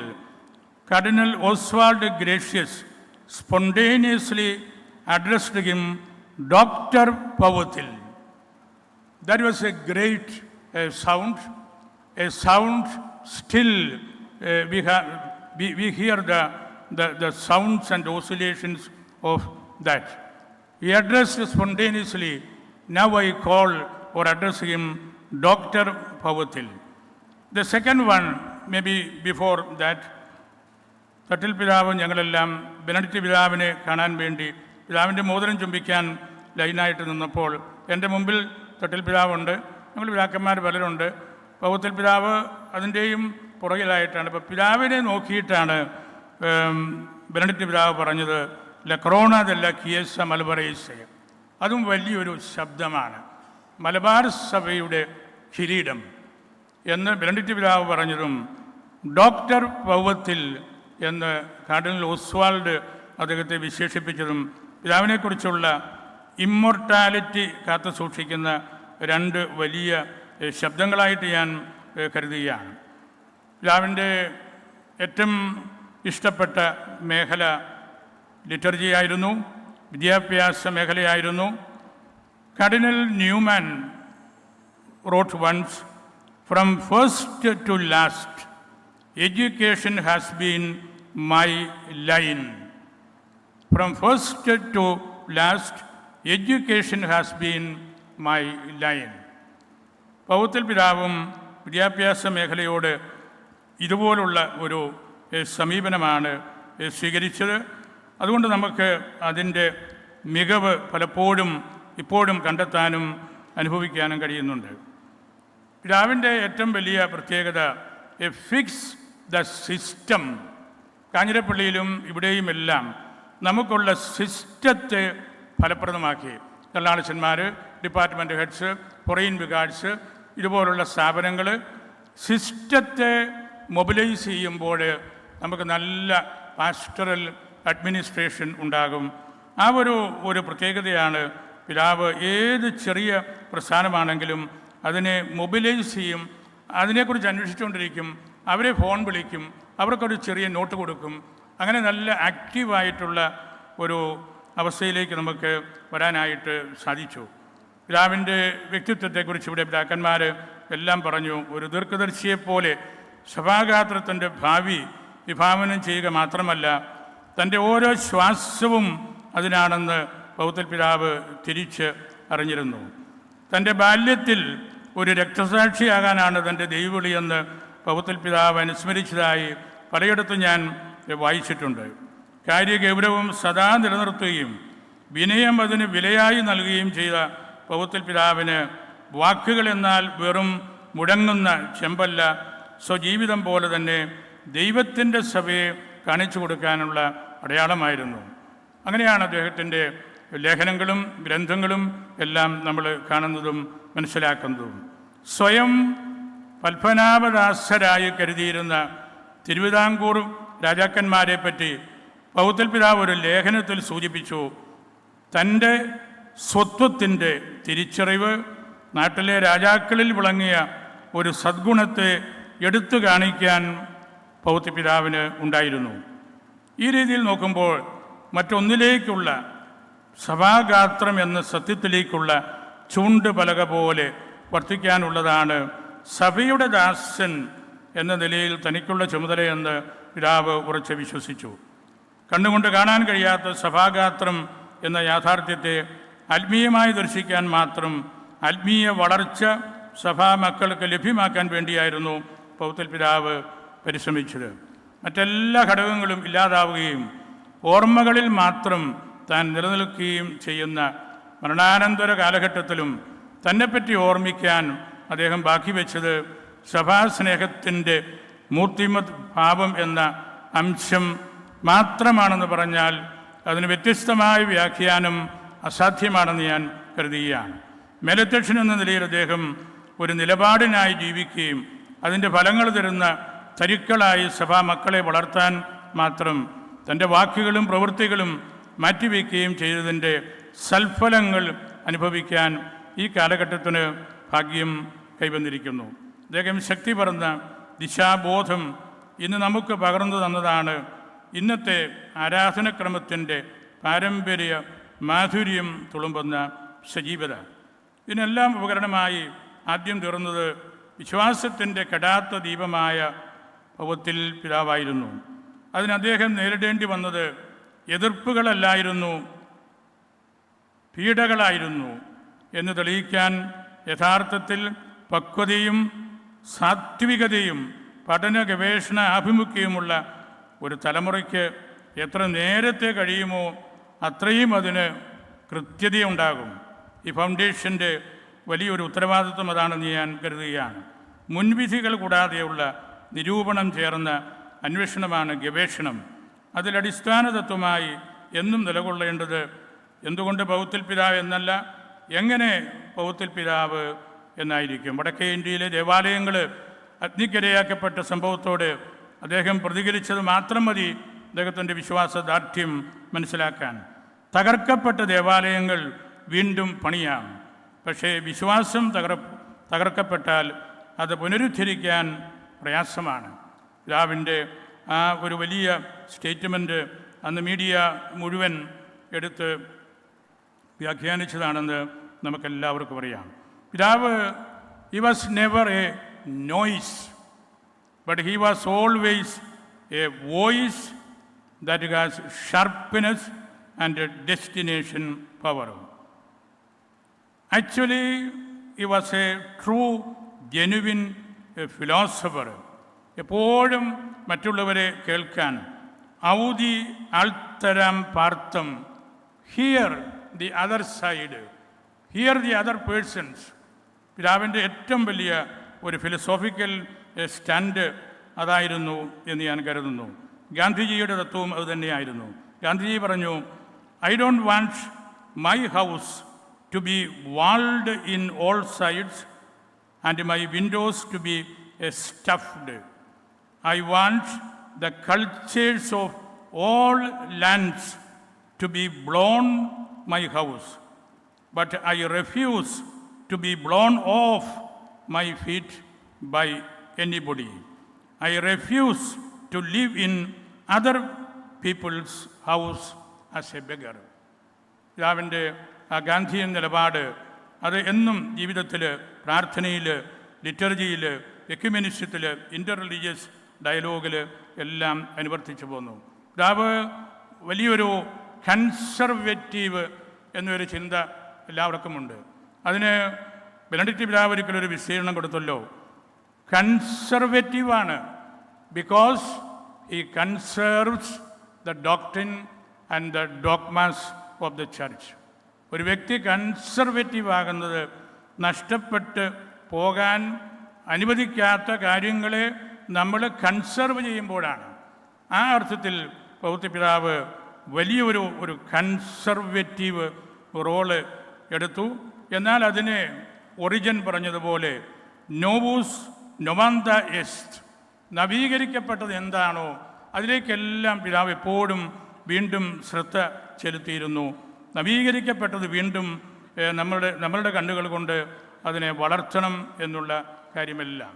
വളരെ ഡീപ്പായ ഒരു സ്പിരിച്വാലിറ്റി പിതാവിനുണ്ടായിരുന്നു.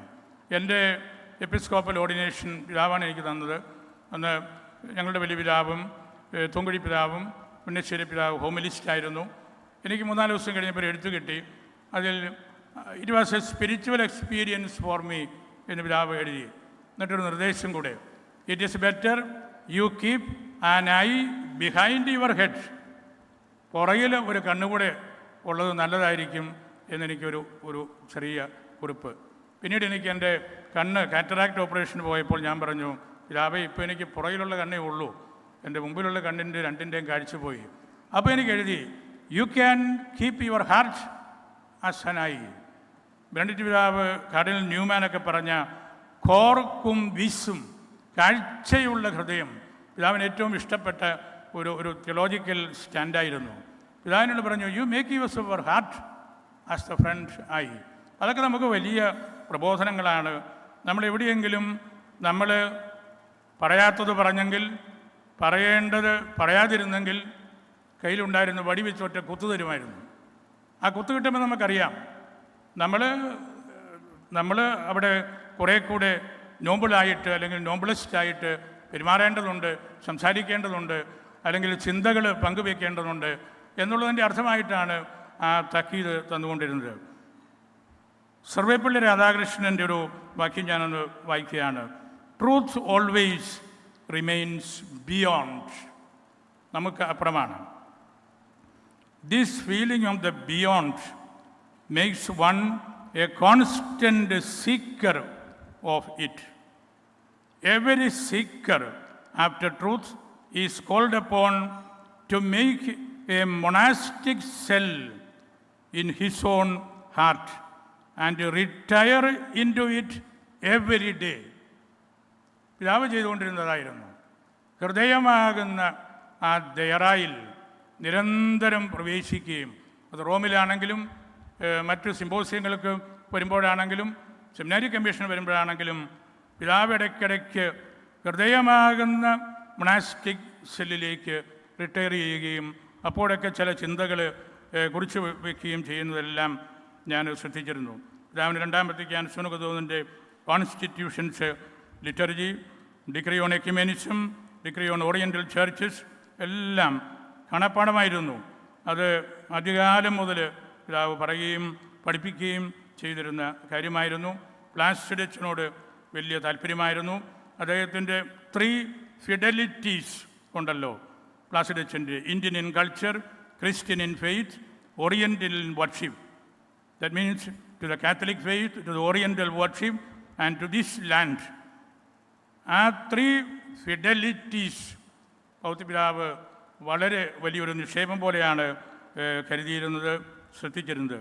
ഞാൻ ഒരു മിനിറ്റൂടെ അടുത്ത് അവസാനിപ്പിക്കുകയാണ്. എൻ്റെ സമയം കഴിഞ്ഞു.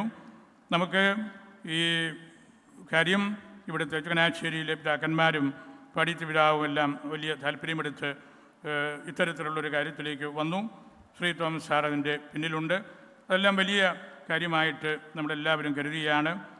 എനിക്ക് 1-2 കാര്യങ്ങൾ അവസാനം പറഞ്ഞു വയ്ക്കാനുള്ളത്, archbishop Powathil was a leader with an Easter eye. പുനരുത്ഥാനത്തിൻ്റെ ഒരു കണ്ണുകൊണ്ട് എല്ലാവരെയും എല്ലാറ്റിനെയും കണ്ട ഒരു വ്യക്തിയാണ്. ഒരു ഈസ്റ്റർ ആയി നമുക്കുണ്ടെങ്കിൽ അവിടെ വിഭജനങ്ങളില്ല, എതിർപ്പുകളില്ല, വലിയവരും ചെറിയവരും എന്നുള്ള കാര്യമില്ല. എപ്പോഴും ജീവനിലേക്കുള്ള ആ ഒരു കാര്യമാണ് നമുക്ക് ഉള്ളത്. ആ ഒരു കാഴ്ചപ്പാട് നമുക്ക് രാവിലെ നിന്ന് സ്വീകരിക്കാനായിട്ട് എന്നും നമ്മൾ പരിശ്രമിക്കണം. അപ്പോഴാണ് ഈ സിമ്പോസിയത്തിൻ്റെയും ഈ കൂടിവരവിൻ്റെയും ഒക്കെ ആത്യന്തികമായിട്ടുള്ള അർത്ഥം ഉണ്ടാകുന്നത്.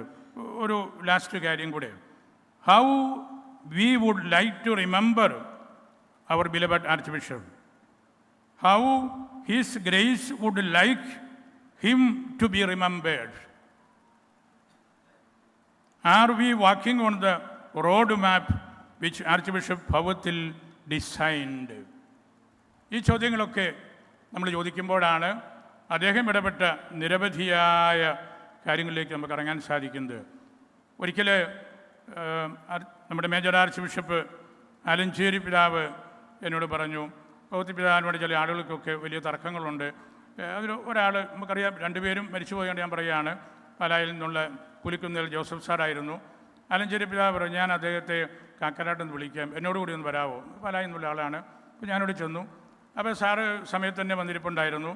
സാറിനോട് ആലഞ്ചേരി പിതാവ് പറഞ്ഞു, ഇങ്ങനെ സാറിന് പിതാവുമായിട്ട് ഏതാണ്ടൊക്കെ പ്രയാസമുള്ള പോലെ ഈ ലേഖനങ്ങളിലൊക്കെ കാണുന്നുണ്ട്. ആ കാര്യം ഒന്ന് സംസാരിക്കാനും ആ പിണക്കം ഒന്ന് അവസാനിപ്പിക്കാനും വേണ്ടിയാണ് ഞാൻ വിളിച്ചതെന്ന് പറഞ്ഞു. എന്നിട്ട് ആലഞ്ചേരി പിതാവ് ചോദിച്ചു, പൗത്തി പിതാവിനെ കുറിച്ചുള്ള ജോസഫ് സാറിൻ്റെ ഒരു അഭിപ്രായം ഒന്ന് പറഞ്ഞാൽ അത് ഞങ്ങൾക്ക് എളുപ്പമാണ്. അപ്പം അദ്ദേഹം പറഞ്ഞ ഉത്തരം ഞങ്ങളെ ഞെട്ടിപ്പിച്ചു. അദ്ദേഹം എന്താ പറഞ്ഞെന്നറിയാവോ? He was a true Catholic priest. അദ്ദേഹം പറഞ്ഞ വാക്കാണ്, archbishop Powathil is a true Catholic priest. ഞങ്ങൾ ഞെട്ടിപ്പോയി. ഞങ്ങളോർത്ത് അദ്ദേഹം വലിയ വാദഭവങ്ങളൊക്കെ പറയും. അപ്പോൾ വലിയ പറഞ്ഞു, എന്നാൽ ഇനിയിപ്പോൾ ഒന്നും സംസാരിക്കേണ്ടതില്ല, ഒന്നും സംസാരിക്കാനില്ലെന്ന് പറഞ്ഞു. എനിക്കൊന്നും സംസാരിക്കാനില്ല, എന്നോട് ഈ കാര്യത്തിനാണല്ലോ വിളിച്ചത്, എൻ്റെ പിതാവ് ഉണ്ടായിരുന്നു. ഞാൻ എൻ്റെ കാര്യം പറഞ്ഞു, അദ്ദേഹം ഏറ്റവും സ്തുതിയഞ്ജലിയിൽ പോയി. അപ്പോൾ അതാണ് ഞാൻ പറഞ്ഞത്, പൊതുജനങ്ങളുടെ അഭിപ്രായങ്ങൾ നമ്മൾ ശേഖരിക്കണം. ഇപ്പോഴും ഇവിടെ പറഞ്ഞ പോലെ ഒരു ഫുട്നോട്ടിൽ പോലും പിതാവിനെ ചേർക്കാൻ വിഷമുള്ളവരുണ്ട്. പിതാവ് കോൺസ്റ്റിറ്റ്യൂഷനായിട്ട് നിൽക്കേണ്ട ആളാണ്. ഒരു പുസ്തകത്തിൻ്റെ സെൻട്രൽ ചാപ്റ്ററും കൺക്ലൂഷനുമായിട്ട് നമ്മൾ എടുക്കേണ്ട ആളാണ്. ആ കാര്യങ്ങളിലേക്കൊക്കെ നമുക്കൊന്ന് കടന്ന് മുമ്പോട്ട് പോകണമെങ്കിൽ കൂടുതൽ സബ്സ്റ്റാൻഷ്യലായിട്ടുള്ള പഠനങ്ങൾ, ഒരു better reception of archbishop Powathil ഈ ദേശത്തും എല്ലാ മനുഷ്യരുടെയും ഇടയിൽ ഉണ്ടാകണം. അതുകൊണ്ട് ഞാൻ അവസാനിപ്പിക്കുകയാണ്. Do not forget the fights that I fought. ഇന്ന് പൗത്ര പിതാവ് നമ്മളോട് സംസാരിക്കുന്ന സ്വരമാണ് ഞാൻ പറഞ്ഞത്.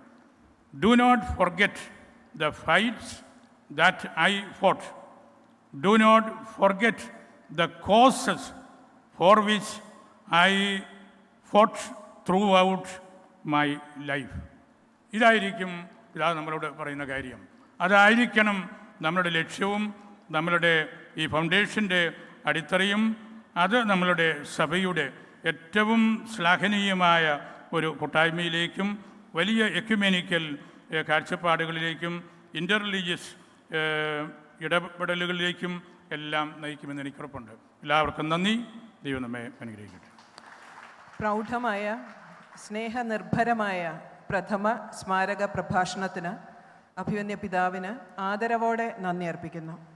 His Grace Mar Thomas Tharail, the Metropolitan Archbishop of Changanacherry, is the patron of AJPF. His Grace, as we all know, acts like a transformative catalyst and is always a forward-thinking visionary. I invite you most respectfully for the Benedictory address. Respected dignitaries, esteemed guests, and my dear friends, ഏറ്റവും പ്രധാനപ്പെട്ട പ്രഭാഷണങ്ങളെല്ലാം അവസാനിച്ചു. ഇനിയിപ്പോൾ ഉള്ളവരുടെ സാന്നിധ്യം മാത്രമാണ് നമ്മൾ വളരെ വിലമതിക്കുന്നത്. അതുകൊണ്ട് ഞാനും വളരെ ഹ്രസ്വമായി ഏതാനും കാര്യങ്ങൾ പറഞ്ഞ് അവസാനിപ്പിക്കുകയാണ്. അഭിവന്യ കല്ലറങ്ങാട്ട് പിതാവൊക്കെ വളരെ മനോഹരമായിട്ട് വളരെ ആഴത്തിൽ അഭിവന്യ പൗത്തിൽ പിതാവിൻ്റെ ചിന്തകൾ അവതരിപ്പിച്ചു. ഞാൻ പ്രത്യേകമായിട്ട് നന്ദി പറയുകയാണ്. ആത്മീയത പള്ളിയിൽ അവസാനിക്കുന്നതല്ല, ആരംഭിക്കുന്നു മാത്രമേ ഉള്ളെന്ന് നമ്മളെ പഠിപ്പിച്ച ഒരു പിതാവാണ് പൗത്തിൽ പിതാവ്. അദ്ദേഹത്തിൻ്റെ ആഴമായ ആത്മീയത അത് പള്ളിയിൽ ആരംഭിക്കുന്നതും പള്ളിയോട് ബന്ധപ്പെട്ടതുമായിരുന്നെങ്കിലും അതിൽ നിന്ന് അദ്ദേഹം സമൂഹത്തിലേക്ക് ഇറങ്ങി വന്നു. സമൂഹത്തെ വളരെ ജാഗ്രതയോടെ വീക്ഷിച്ചു. സമൂഹത്തിലെ ഓരോ ചലനങ്ങളെയും അദ്ദേഹം കണ്ടറിഞ്ഞു. അതാണ് ന്യൂനപക്ഷ അവകാശങ്ങൾക്ക് വേണ്ടിയുള്ള പോരാട്ടവും സഭയുടെ പൗരസ്ത്യ തനിമ സംരക്ഷിക്കാനുള്ള നീക്കങ്ങളുമൊക്കെയായിട്ട് മാറിയത്. സമൂഹത്തിൻ്റെ നിലനിൽപ്പിനെക്കുറിച്ചുള്ള ചിന്തകളായിരുന്നു പിതാവിൻ്റേത്. A manager usually manages the day to day affairs, but a leader always looks into the future എന്ന് പറയാറുണ്ട്. നമുക്ക് ഇന്നത്തെ കാര്യങ്ങൾ എങ്ങനെയെങ്കിലും നടന്നു പോകട്ടെ എന്നുള്ള ഒരു കാഴ്ചപ്പാടായിരുന്നില്ല അദ്ദേഹത്തിൻ്റേത്. He looked into the future and he understood that in order to keep the secular fabric of our country, we need to protect minorities. യഥാർത്ഥത്തിൽ minority rights are not only for minorities. It is for the majority community to keep itself more and more secular. അതുപോലെ zero Malabar സഭ, if it is to remain an oriental church, it should have an oriental nature, and that should be expressed through oriental liturgy. If you can't simply retain the oriental nature of this church, how are you going to claim that you are an individual church in the communion of churches? അപ്പോൾ zero Malabar സഭയ്ക്ക് സാർവത്രിക സഭയിൽ നിലനിൽപ്പ് വേണമെങ്കിൽ ഈ ഒരു പൗരസ്ത്യ തനിമ വേണം എന്നുള്ളത് അദ്ദേഹത്തിൻ്റെ വലിയ ബോധ്യമായിരുന്നു. He was always concerned about the future survival of the communities.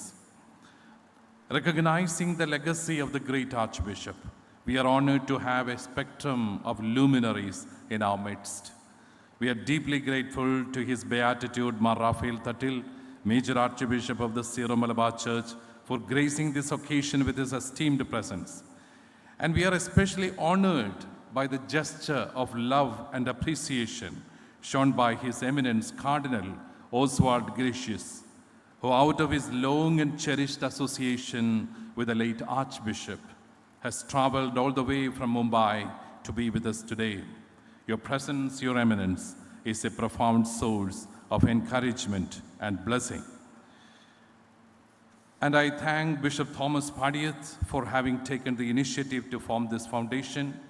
We are blessed to have eminent persons like Dr. Syriac Thomas, former Vice Chancellor and member of the National Minority Commission, to provide able leadership and guidance. With such distinguished figures at the helm, I am confident that this foundation will grow from strength to strength, carrying forward the rich heritage left to us by Archbishop Powathil. അഭിവന്യ പിതാവ് നിലകൊണ്ട ആശയങ്ങൾ സമൂഹത്തിൻ്റെയും സഭയുടെയും നിലനിൽപ്പിന് ഉപയുക്തമായ ആശയങ്ങൾ എന്നും സമൂഹത്തിൽ നിലനിർത്തുന്ന പദ്ധതികളും പരിപാടികളും ആവിഷ്കരിക്കാൻ ഈ ഫൗണ്ടേഷന് സാധിക്കട്ടെ എന്ന് ആശംസിച്ചുകൊണ്ട് എൻ്റെ വാക്കുകൾ ഞാൻ ഉപസംഹരിക്കുന്നു. Thank you, Your Grace, for that brief but erudite address. His Grace Mar George Valiamattam, Archbishop Emeritus of the Archdiocese of Changanacherry, has travelled all the way from North Kerala down to the south to be part of this historic moment in time. His Grace treasures the long and intimate bond he shared with Archbishop Powathil. I invite Your Grace with utmost respect for the Benedictory address. അഭിവന്യ തട്ടിൽ പിതാവേ, colonel gracious, വേദിയിലും സദസ്സിലും ഇരിക്കുന്ന അഭിവന്യ പൗത്യ പിതാവിൻ്റെ ആരാധകരായിട്ടുള്ള സഹോദരി സഹോദരന്മാരെ, ഇനിയും പ്രസംഗം എന്ന് മാത്രം സ്വീകാര്യമാകുന്നൊരു കാര്യം ഞാൻ നിങ്ങളോട് പറയേണ്ട കാര്യമില്ല. ഞാൻ അതിന് ദിവസം പ്രസംഗിക്കുന്നതിനൊരുങ്ങുന്നുമില്ല. എനിക്ക് ഈ സമ്മേളനത്തിൽ പങ്കുചേരാൻ സാധിച്ചത് ഒരു വലിയ അനുഗ്രഹവും ഒരു കണക്ക് പറഞ്ഞൊരു വിഭവമായിട്ട് കണക്കാക്കുകയാണത്. പൗത്യ പിതാവ് നേരത്തെ യൂണിവേഴ്സിറ്റി വിദ്യാഭ്യാസമൊക്കെ കഴിഞ്ഞിട്ടാണ് വൈസ് സെമിനാരി ചേർന്നത്. അതുകൊണ്ട് അച്ഛനായത് 32ാമത്തെ വയസ്സിലാണ്. എങ്കിലും വൈദികനാണെന്ന നിലയ്ക്ക് ഞങ്ങൾ രണ്ടുപേരും ഒരേ വർഷം തന്നെ വൈദികരായവരാണ്. അതിനുശേഷം പൊതുരംഗത്ത് പ്രവർത്തിക്കാൻ തന്നെ 1967 തുടങ്ങി ഞങ്ങൾ ഒരുമിച്ച് പ്രവർത്തിച്ചിട്ടുണ്ട്. ഒരു വൈദികൻ എന്ന നിലയ്ക്കും അതുപോലെ തന്നെ മെത്രാൻ എന്ന നിലയ്ക്കും റിട്ടയർഡ് എന്ന നിലയ്ക്കും പ്രവർത്തിച്ചിട്ടുണ്ട്. ഈ അവസരങ്ങളിലൊക്കെ ഞാൻ വളരെയധികം ആദരവത്തോടും ബഹുമാനത്തോടും വീക്ഷിച്ചിരിക്കുന്ന ഒരു അഭിമന്യനായ പിതാവാണ് പൗത്യ പിതാവ്. പിതാവിനെ ഞാൻ ബഹുമാനത്തോടുകൂടി ആദരിക്കുകയും ബഹുമാനിക്കുകയും ചെയ്തെങ്കിൽ പോലും പിതാവിനെ അനുകരിക്കാൻ എനിക്ക് സാധിച്ചിട്ടില്ലെങ്കിൽ പോലും ആ ബഹുമാനവും മാത്രം കാത്തു സ്മരിച്ചിട്ടുണ്ട്. ഇവിടെ പറഞ്ഞ കാര്യങ്ങളെല്ലാം എൻ്റെ മനസ്സിലുണ്ട്, അതൊന്നും ഞാൻ ആവർത്തിക്കുന്നില്ല. പിതാവിനെ സംബന്ധിച്ചോടും പിതാവിൻ്റെ അടിസ്ഥാന കാര്യം, പിതാവ് ആഴമായിട്ട് പഠിക്കുന്ന ആളായിരുന്നു. പഠനത്തിൽ നിന്നും ബോധ്യമുണ്ടാക്കി ബോധ്യമനുസരിച്ച് പ്രവർത്തിക്കുകയും ചെയ്യുന്നതായിരുന്നു. അതായത് പ്രധാനത് അറിവ്, ആഴമായിട്ട് അറിവിനുണ്ടാക്കിയ ബോധ്യം, ആ ബോധ്യം വെച്ച് പ്രവർത്തിക്കുന്ന ഒരു വ്യക്തി പൗത്യ പിതാവ്. അപ്രകാരം പിതാവ് ജീവിച്ചുകൊണ്ടാണ് ഇന്ന് നമ്മൾ ഇവിടെ ഈ പൗത്യ ഫൗണ്ടേഷൻ ട്രസ്റ്റ് രൂപീകരിച്ചിരിക്കുന്നത് ഈ വ്യക്തിത്വത്തെ അനുസ്മരിക്കുന്നതിനും ഈ വ്യക്തിത്വത്തെ വരുന്ന തലയ്ക്ക് തറഞ്ഞു കൊടുക്കുന്നതിനും അപ്രകാരം ജീവിതത്തിൽ വരുന്ന തലയെ തറുക്കുന്നതിന് വേണ്ടിയിട്ട് ആണ് നമ്മൾ ഈ ട്രസ്റ്റ് രൂപീകരിച്ചിരിക്കുന്നത്. ഈ ലക്ഷ്യം നേടട്ടെ എന്ന് ഞാൻ ആശംസിക്കുന്നു. അതിനുവേണ്ടി പ്രത്യേകം പ്രാർത്ഥിക്കുകയും ചെയ്യുന്നു. പൗത്യ പിതാവ് ഇല്ലായിരുന്നെങ്കിൽ ഇന്ന് ഞാൻ വിശ്വസിക്കുന്നു സീറോ മലബാർ സഭ ഇന്നത്തെ സഭയായിരിക്കുകയില്ലായിരുന്നു. പൗത്യ പിതാവ് ഇല്ലായിരുന്നെങ്കിൽ എനിക്ക് ബോധ്യമുണ്ട്, ഈ രംഗത്തൊക്കെ ഞാൻ ദീർഘമായിട്ട് പ്രവർത്തിച്ചിട്ടുള്ളതാണ്. സിനഡ് ഉണ്ടാകുന്നതിന് മുമ്പ് തന്നെ സീറോ മലബാർ ബിഷപ്സ് കോൺഗ്രസും ബന്ധമായിരുന്നുള്ളതാണ്. പൗത്യ പിതാവ് ഇല്ലായിരുന്നെങ്കിൽ CBCI ഇന്നത്തെ CBC ആയില്ലായിരുന്നു. പ്രത്യേകിച്ച് പൗത്യ പിതാവിൻ്റെ 2 പ്രാവശ്യത്തെ CBCIയിലുള്ള പ്രവർത്തനം വഴിയായിട്ട് ആ CBCIയുടെ മഹത്വം അങ്ങേയറ്റം ഉയർത്തുന്നതിന് സാധിച്ചിട്ടുണ്ട്. ആ പൗത്യ പിതാവില്ലെങ്കിൽ ഞാൻ മുഴുവൻ പറയുന്നില്ല, റിലേറ്റീവായിട്ട് പറയുകയാണെങ്കിൽ പോലും ഈ സിറോനാർ സഭ മാത്രമല്ല, ഇന്ത്യൻ സഭ മാത്രമല്ല, സാർവത്രിക സഭ പോലും പൗത്യ പിതാവിൻ്റെ ആ ഉണ്ടെങ്കിൽ ഇന്നത്തെ ഇതിലുള്ള ഒരു നിലപാടത്തേക്ക് വലിയെന്ന് തെറ്റുണ്ടെങ്കിൽ ക്ഷമിക്കുക എന്ന് വിചാരിക്കുന്നില്ല. അപ്പോൾ ഇത്രമാത്രം ഒരു വലിയ വ്യക്തിത്വത്തിൻ്റെ ഉടമയാണ് പൗത്യ പിതാവ്. പൗത്യ പിതാവിന് വലിയ വലിയ നേട്ടങ്ങളും പേരുകളും എല്ലാം കിട്ടാൻ സാധിച്ചുകൊണ്ടായിരുന്നു. എല്ലാ സ്ഥാനങ്ങളും പിതാവിന് അർഹപ്പെട്ടതായിരുന്നു. അതിന് അർഹപ്പെട്ടത് കിട്ടാതെ പോയതെന്നറിയാമോ? ബോധ്യമുണ്ടായിരുന്നു, ബോധ്യത്തിൽ നിന്ന് അറിവുണ്ടായിരുന്നു, അതിൽ ബോധ്യമുണ്ടായിരുന്നു, ബോധ്യത്തിന് പ്രവർത്തിച്ചു. നമുക്കെല്ലാവരും പൗത്യ പറയുന്ന അക്ഷര കാര്യം എന്ന് അറിയാം. ബോധ്യമുണ്ടായിരുന്നു, അതിന് അറിവുണ്ടായിരുന്നു, ബോധ്യമുണ്ടായിരുന്നു, ബോധ്യത്തിന് പ്രവർത്തിക്കുക നമ്മൾ മനസ്സിലാക്കുന്നു. പൗത്യ പിതാവ് ഒരിക്കലും പൗത്യ പിതാവിന് അല്പം സോപ്പിട്ട് പ്രവർത്തിച്ചെങ്കിൽ സഭയിൽ തന്നെ സീറോ മലബാർ സമയത്തോട് വലിയ സാധനങ്ങൾ കിട്ടുമായിരുന്നു. എന്നാൽ പിതാവ് അതിന് പരിശ്രമിച്ചില്ല. നഷ്ടപ്പെട്ടതിനെപ്പോൾ പിതാവ് പരാതിപ്പെട്ടില്ല. പല വിധത്തിലുള്ള പ്രതിഷേധങ്ങളുണ്ടായൊക്കെ നിങ്ങൾക്ക് എല്ലാവർക്കും അറിയാം. അവസരത്തിനും പിതാവ് ഒരിക്കലും എതിരായി പറഞ്ഞു ഒരാളെ പറ്റി ഒരു മോശമായിട്ട് വാക്ക് ഞാൻ പറഞ്ഞു കേട്ടില്ല. ജീവിതക്കാർ ഒരു പ്രാവശ്യം പിതാവിനെതിരായിട്ട് പ്രവർത്തിച്ചപ്പോഴും പിതാവിന് വേണ്ട കാര്യങ്ങളൊക്കെ നിന്നിട്ട് എല്ലാ പ്രതിഷേധം ഉണ്ടായപ്പോഴും പിതാവ് ഒരിക്കലും മറ്റൊരാളെ പറ്റി ഒരിക്കലും കുറ്റം പറഞ്ഞു കേട്ടില്ല. ഇതൊക്കെ പൗത്യത്തിൻ്റെ ആ സവിശേഷതകളാണ്.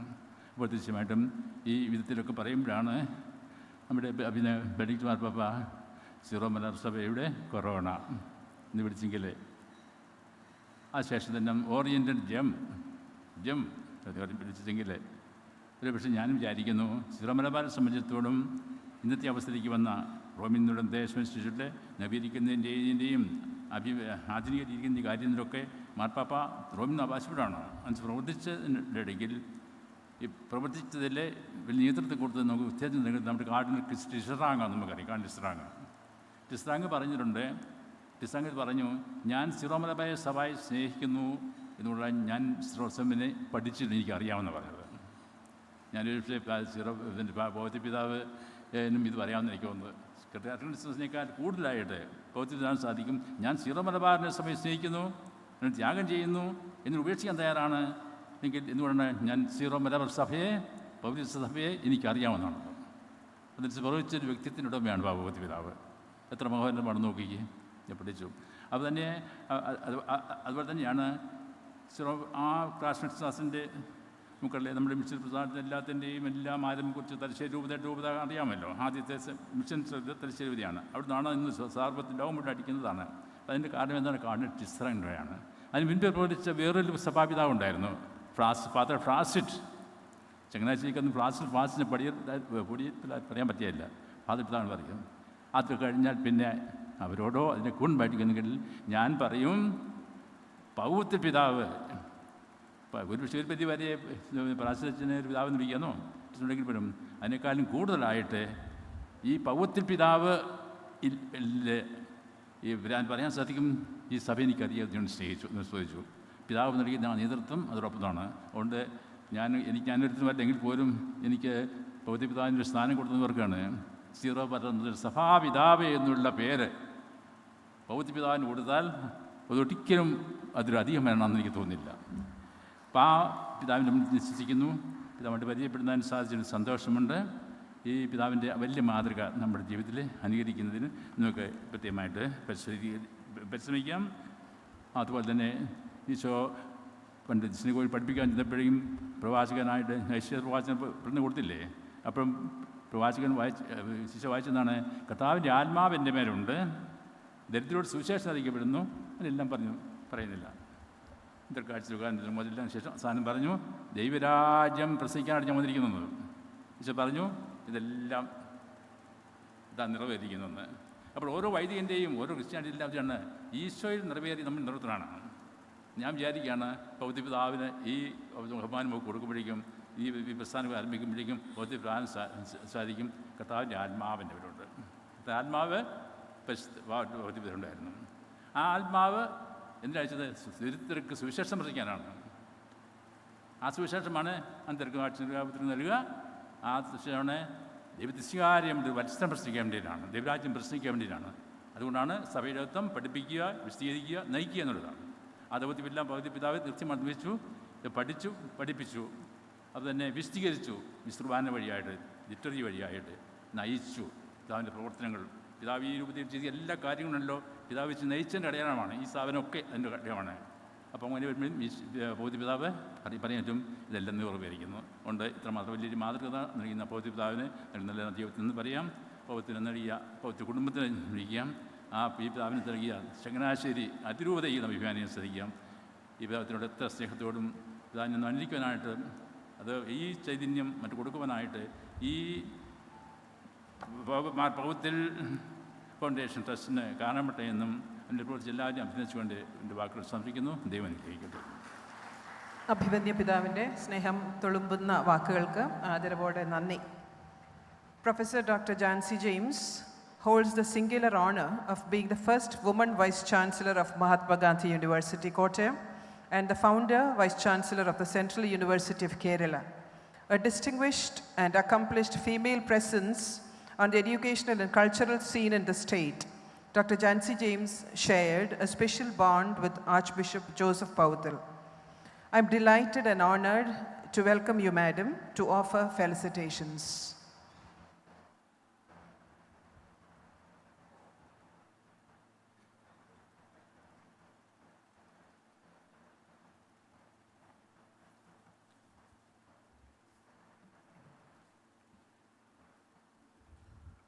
Your Excellencies, Your Graces, other distinguished dignitaries on the dais and off the dais, Reverend Fathers, Reverend Sisters, and my dear friends.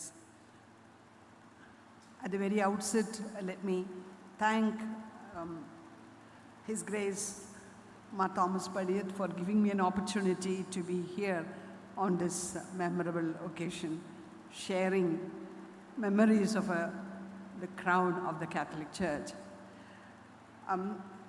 To me, as I was sharing with Paditha Pidava, I believe that the soul of Archbishop Joseph Powathil brought me here today. I was in charge of a great national symposium which I had to start in the morning, attend the inaugural session, make a speech, and then rush to Changanacherry. As I was coming with a strange driver, I've never seen him in the taxi, I was asking Bishop Soul, do you really want me there? And I heard a voice. In my life, I have always had this kind of spiritual mystics on many occasions, in my career life as well as in my personal life. And I treasure this experience as one like that. So much has been, very insightfully presented here about Blessed Archbishop Joseph Powathil. To me, I miss him such a lot because whenever I passed through Changanacherry, I used to come to the bishop's house, seek his blessings, have some time with him, and every time I came, he had always a new book to offer me, to give me. Signed books, new books. And then every Christmas, a greeting card came to me, not with the printed material, but in the margins, in his own handwriting. Hope everything goes well. That was a message during the time when I was the Vice Chancellor of Central University of Kasaragod, precisely when I was in a very, very critical situation. So this is my personal, confession or sharing. Well, today, this is not only a commemorative function, but also the inauguration of an organization, of a movement, of an institution, in memory of a great soul, a great person. Who was Archbishop Joseph Powathil? To me, he was a game changer. I think Christ was the greatest game changer in history. Two phases of history, before Christ and after Christ. It was inevitable. Changes were necessary. And I don't have to repeat, the replacement of the old world values with the new one by Jesus Christ to an audience like this, and particularly when His Excellencies and His Graces are, with us. But what can a foundation do today? What are the things ahead of it? As I stand here in this institution, this media, St. Joseph's College of Media of Communication, this itself is a product of Bishop Powathil's insight and farsight and foresight. You see, as early as that, a person who had done his education in Oxford, a person who was a scholar in so many branches of knowledge. At the time when Powathil Pidav conceived such an institution like this, knowledge economy was not a common word. AI was not there. In fact, there was always an apprehension or a kind of suspicion about what media is for at that time. Here was an institution initiated by the Archdiocese. And that itself shows, the modern mind and the far sight of Powathil Pidav. ഞാൻ ഓർക്കുകയായിരുന്നു, നമ്മളൊരു പുതിയ foundation തുടങ്ങുമ്പോൾ നമ്മളൊരു time വെച്ച് ചില കാര്യങ്ങളെങ്കിലും ആരുടെ പേരിലാണോ ഈ foundation തുടങ്ങി വെച്ചത്, ചില കാര്യങ്ങളെങ്കിലും നമുക്ക് പൂർത്തിയാക്കേണ്ടിയിരിക്കും. According to me, I think Bishop Powathil was so much concerned about the youth. And today, we face great challenges about the youth. Where are they going? And I think even in the audience, like in any audience that I speak, I miss the youth. Yuvada evideyana. We are all, the symposium today was on the aged, narratives on the aged. Aged people are all around. In fact, the economy of the country will go through a terrible shift in terms of welfare measures for the aged in 2050. So that is the demographic situation. Now, at the same time, the demographic dividend of having more than 60% between 25 and 39, I think. So, how about the Catholic youth? Where are they? How are they faring? How about our families? How do the youth look at society? Powathil Pidav ഇതിനെക്കുറിച്ചൊക്കെ വളരെ വളരെ concerned ആയിരുന്നു. അതുകൊണ്ട് തന്നെ എന്ത് യുവജനങ്ങൾക്ക് വേണ്ടിയുള്ള പ്രവർത്തനങ്ങൾക്കും എന്നും പച്ചക്കൊടി തന്നിരുന്നയാളാണ്. നമുക്ക് മാറേണ്ടിയിരിക്കുന്നു, മാറ്റേണ്ടിയിരിക്കുന്നു, നമുക്ക് സഹായിക്കേണ്ടിയിരിക്കുന്നു നമ്മുടെ യുവജനങ്ങളെ. നമ്മുടെ യുവജനങ്ങൾ കൺഫ്യൂഷനിലാണ് എല്ലാത്തിനെയും കുറിച്ച്, കുടുംബജീവിതത്തെക്കുറിച്ച്, വർക്ക് ലൈഫ് ബാലൻസിനെ കുറിച്ച്, ഭക്തിയെക്കുറിച്ച്, പ്രാർത്ഥനയെക്കുറിച്ച്, ബിലോങ്ങിങ് ടു ദ ചർച്ച്. ഞാൻ ഏത് സഭയിലാണ്, എന്തുകൊണ്ടാണ് ഞാനൊരു സഭാംഗമായിരിക്കുന്നത്, എന്താണ് ഞാനും സഭയുമായിട്ടുള്ള ബന്ധം, ഭയങ്കര കൺഫ്യൂഷനാണ്. എനിക്ക് മക്കളുണ്ട്, കൊച്ചുമക്കളുണ്ട്. എൻ്റെ ഏറ്റവും പ്രായമുള്ള കൊച്ചുമക്കൾ 22 വയസ്സായി. അതുകൊണ്ട് എനിക്ക് ധൈര്യപൂർവ്വം പറയാം, ഒരുപാട് ചിന്താക്കുഴപ്പങ്ങളിലൂടെ പോവുകയാണ്. And if our faith, if our church cannot solve the problems for the youth, I think we fail in the memory and tribute to Powathil Pidav. I'm sure that this foundation, particularly led by a person like Professor Syriac Thomas and other dignitaries, I'm sure you have already chalked out, well-designed plans. To me, Powathil Pidav was the symbol of clarity, clearness. He never, wavered once he took a decision. He cleared all the confusions relating to our liturgy. He cleared our slavish indebtedness to whatever was not true and really Christian through the liturgy. ഞാൻ ചെറുപ്പമായിരിക്കുമ്പം ആദ്യമായിട്ടുള്ള എൻ്റെ സന്തോഷം, അന്ന് എൻ്റെ അമ്മച്ചി കമ്മ്യൂണിസ്റ്റായിരുന്നു. അതുകൊണ്ട് കമ്മ്യൂണിസത്തിൽ നിന്ന് പിന്നെ തിരിച്ചു വന്ന് ഭക്തിയിൽ വന്നപ്പോൾ ഭയങ്കര എരിവായിരുന്നു. അന്ന് എൻ്റെ ഓർമ്മയിലെ ഏറ്റവും വലിയ ഓർമ്മ മലയാളത്തിലേക്ക് കുർബാന വന്ന കാലമാണ്. ഒരു ഭയങ്കര റിഹേഴ്സൽ ഉണ്ടായിരുന്നു, എങ്ങനെയാണ് മലയാളത്തിൽ കുർബാന ചെല്ലേണ്ടത് എന്നുള്ള ഒരു ഭയങ്കര എക്സൈറ്റ്മെൻ്റ് ആയിരുന്നു. അന്ന് അമ്മ എന്നെ പഠിപ്പിക്കുകയും ചെയ്തു, ഇതാണ് കുർബാന, നമ്മൾ ക്രിസ്തുവിനെ നേരിട്ട് കാണുകയും ക്രിസ്തുവിനെ അനുഭവിക്കുകയും ചെയ്യുന്നതാണ് കുർബാന എന്ന് പറഞ്ഞു. വർഷങ്ങൾ പിന്നിട്ടു, നമുക്ക് എന്തൊക്കെയോ ഭയങ്കര കൺഫ്യൂഷൻസ് വന്നു.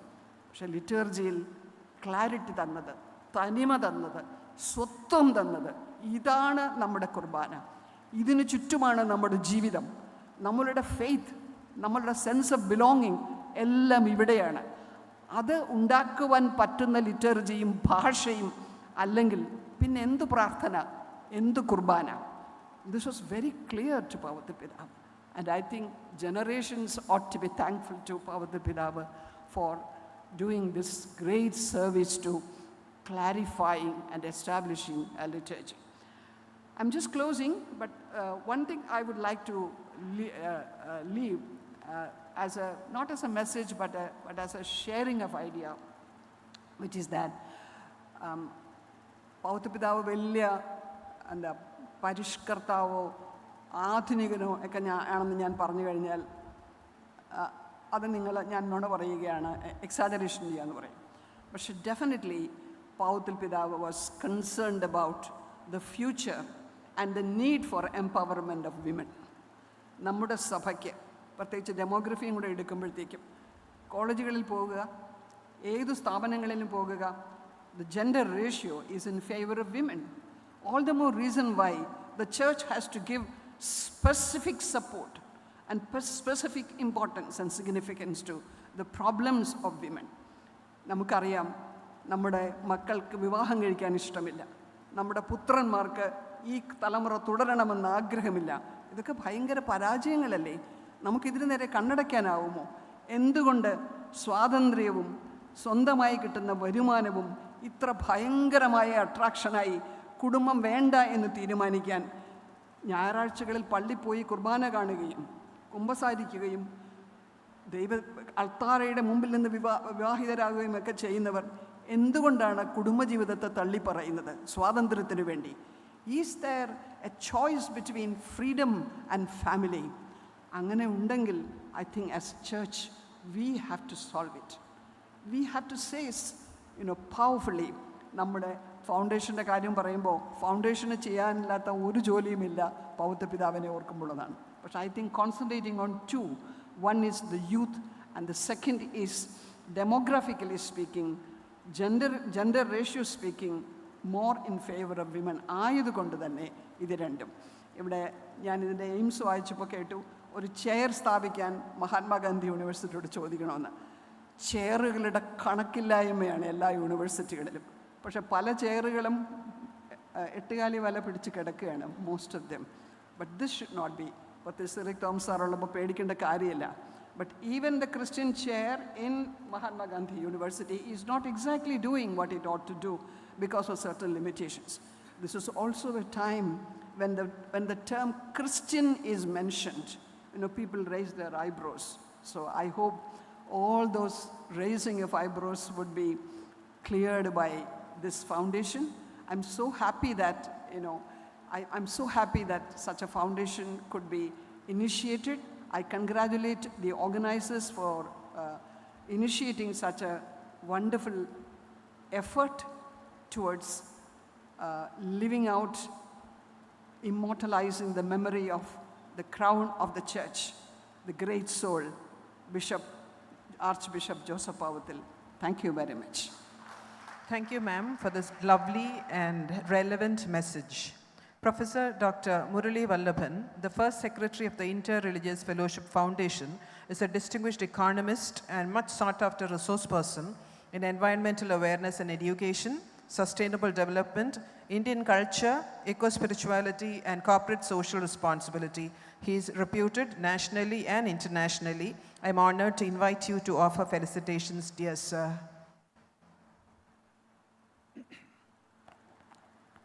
അഭിവന്ദ്യ പിതാക്കന്മാരെ, ശ്രേഷ്ഠ പുരോഹിതരെ, എൻ്റെ ഗുരുക്കന്മാരെ, പ്രിയമുള്ള സുഹൃത്തുക്കളെ, 1990-കളിൽ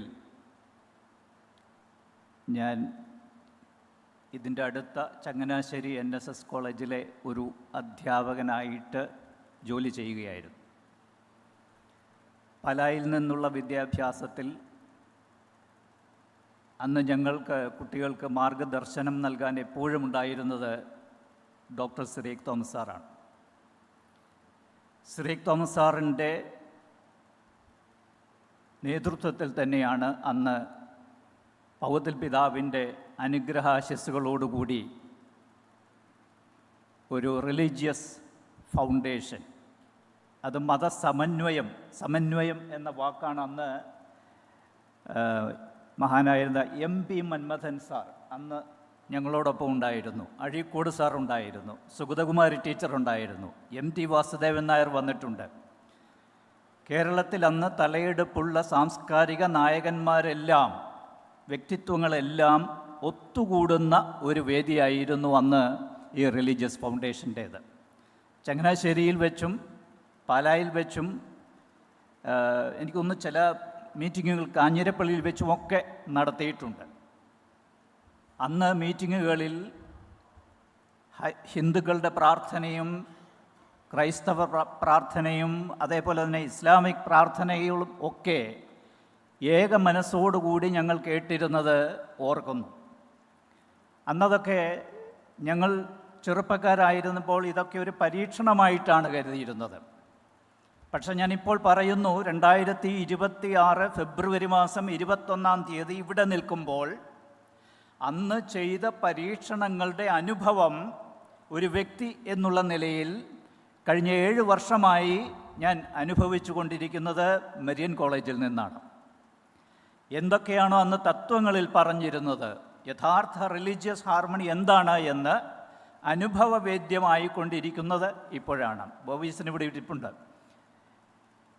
അന്ന് പൗവത്തിൽ പിതാവ് ചില പ്രസംഗങ്ങളിൽ പറയുമായിരുന്നു, principles are more important than personalities. നമ്മൾ പറയുന്ന തത്വങ്ങൾ നമ്മളുടെ ജീവിതത്തിൽ പ്രതിഫലിക്കുന്നില്ല എങ്കിൽ അത് വെറും അധര വ്യായാമമായി അധപതിച്ചു പോകും. അതുകൊണ്ട് നമ്മൾ പറയുന്ന കാര്യങ്ങൾ ഫലപ്രാപ്തിയിൽ കൊണ്ടുവരാനായിട്ടുള്ള പ്രവർത്തനങ്ങൾ കൂടി നമുക്കുണ്ടെങ്കിൽ മാത്രമേ ഏത് പ്രസ്ഥാനവും വിജയിക്കുമായിരുന്നുള്ളൂ. അന്ന് ഞങ്ങൾക്ക് ലഭിച്ച ഈ ധീരോദാത്തമായിട്ടുള്ള നേതൃത്വത്തിൻ്റെ ഫലമായിട്ടായിരിക്കണം അന്ന് സാറ് നേതൃത്വം നൽകിയ ഈ പ്രസ്ഥാനത്തിൽ പ്രവർത്തിച്ച എല്ലാ ആളുകളും ജീവിതത്തിൻ്റെ എല്ലാ തുറകളിലും വളരെ ഉയർന്ന തുറകളിൽ എത്തുകയും സ്ഥാനങ്ങളിലെത്തുകയും സമൂഹത്തിന് ഏറ്റവും നല്ല സേവനം ചെയ്യാനായിട്ട് പ്രാപ്തരാകുകയും ചെയ്തിട്ടുണ്ട്. ഇന്നിപ്പോൾ ഈ ഫൗണ്ടേഷൻ ഇവിടെ ഉദ്ഘാടനം ചെയ്യുമ്പോൾ എനിക്ക് തോന്നുന്നു, വിശ്വാസം എന്നത് belief and faith, faith is കൺവിക്ഷനോട് കൂടിയ ബിലീഫാണ് ഫെയ്ത്ത് എന്ന് പറയുന്നത്. അത് അനുഭവത്തിൻ്റെ അടിസ്ഥാനത്തിലാണ്. ശാസ്ത്രമെന്ന് പറയുന്നത് പരീക്ഷണങ്ങളുടെ അടിസ്ഥാനത്തിൽ നിന്ന് കിട്ടുന്ന റിസൾട്ടാണ്, ഫലമാണ്.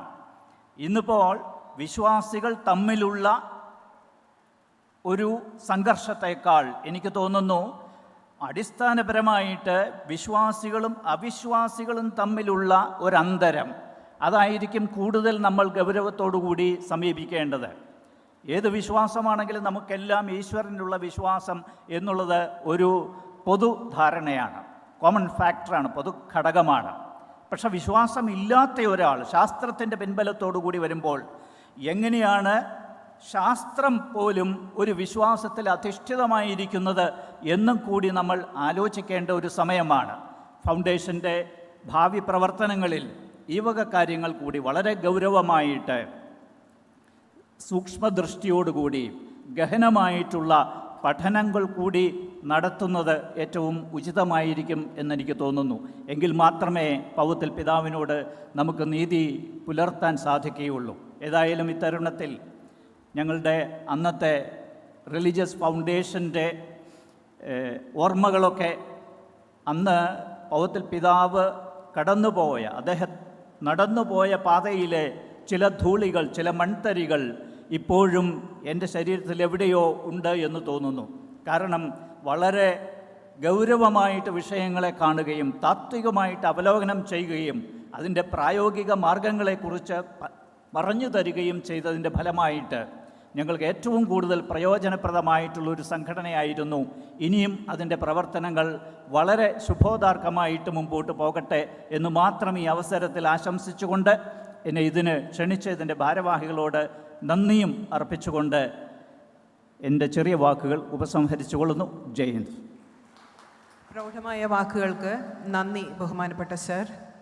As the meeting is about to close, it is with deep pride and honor that I invite Archbishop Changanacherry, former Apostolic Nuncio to Ghana, Togo, Zimbabwe and Bangladesh, and more so because he was the first secretary of Archbishop Joseph Powathil. Your presence lends added grace to this meeting. I invite your grace to present the memento of the Archeparchy to His Eminence Cardinal Oswald Gracious. Please, Your Grace, please, Your Eminence.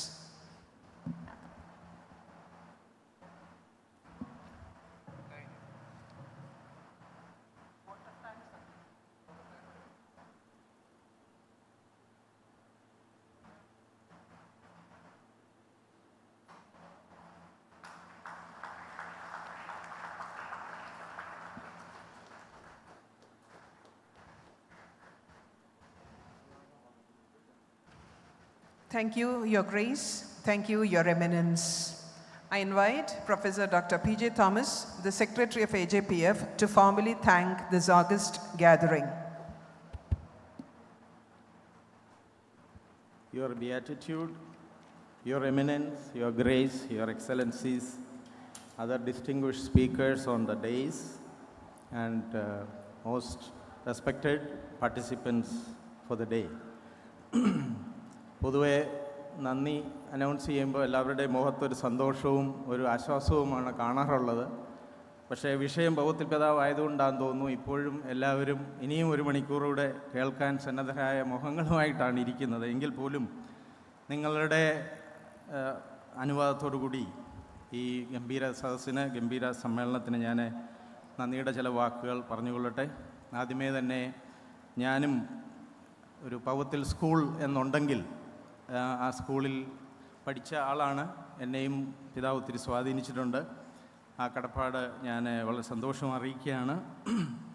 ഒരുപക്ഷെ ആ സ്കൂളിൻ്റെ അവസാനത്തെ ബെഞ്ചിലിരിക്കാനായിരിക്കാം നമുക്ക് താല്പര്യം. പക്ഷേ എങ്കിലും ഞാൻ ഒരു കാര്യം കൂടി ഓർക്കുന്നത്, ഇന്ന് പിതാവിൻ്റെ അസാന്നിധ്യം നമ്മുടെ സഭയും നമ്മുടെ സംസ്ഥാനവും നമ്മുടെ രാജ്യം തന്നെ കടന്നു പോകുന്ന പ്രശ്നങ്ങളിൽ നമ്മുടെ പിതാവിൻ്റെ അസാന്നിധ്യമാണ് പിതാവിൻ്റെ സാന്നിധ്യത്തെക്കാട്ടിൽ കൂടുതൽ എനിക്ക് അതുപോലെ നിങ്ങൾക്കും അനുഭവപ്പെടുന്ന എന്നുള്ള ഒരു ആമുഖത്തോടു കൂടി ഞാൻ എൻ്റെ കർത്തവ്യത്തിലേക്ക് കിടക്കുകയാണ്. Good evening all. Before I go on to my assign duty, it is my pleasure to greet you all in the name of this foundation and earnestly request you all gathered here for your continued and generous support of all kinds as prayers, material help, suggestions, ideas, feedback, etc. for the future activities of the foundation. Now let me come to my duty. It is Seneca who said gratitude is the mother of all virtues.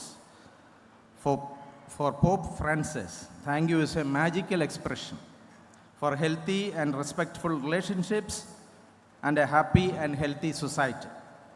However, for this very important task, I have only very limited time. Oftentimes I feel that it should be at the beginning or in the middle of a meeting with more time for it, as I understand is practiced in various African countries.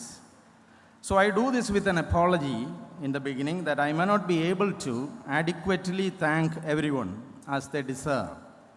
I wish I had longer time to elaborate on the contributions of many for the very conceptualization of this foundation and also for the conduct of the meeting today.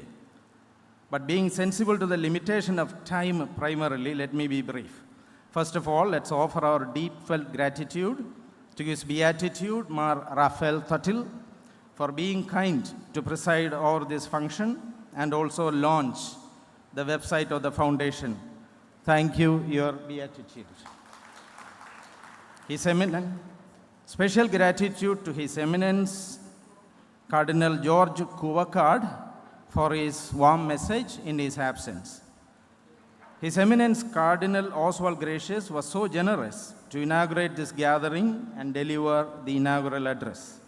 Let's offer our most sincere feelings of gratitude to His Eminence Cardinal Oswald Gracious.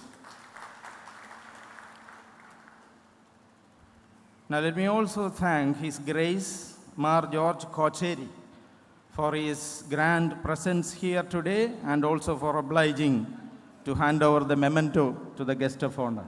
Thank you. Now let's offer our profound gratitude and great appreciation to His Grace Mar Thomas Tharail, the patron of this foundation, and Mar Joseph Perindottam and Mar George Valiamatam, Archbishops Emeriti, for their benedictory addresses, and to His Excellency Mar Joseph Kalarignad for his very scholarly memorial talk. Thank you, Your Excellency, for your loving gesture.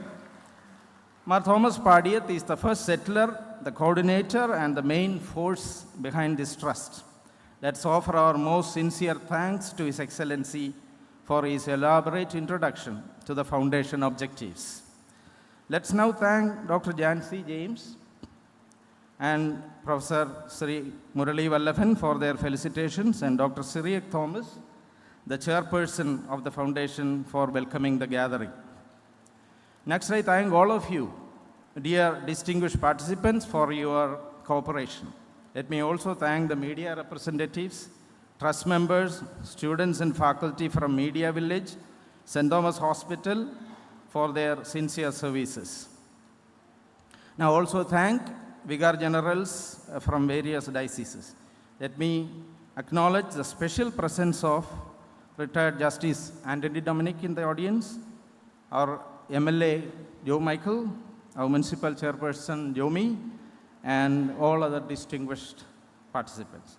Lastly, I will request all of you to stand up and give a round of applause as a sign of our love and gratitude to all the dignitaries, and also in appreciation of all of us. Let's put our hands together so that it ends so well and happily. Thank you. Thank you, Professor Dr. P.J. Thomas. To formally close this landmark gathering, let's all stand for the national anthem.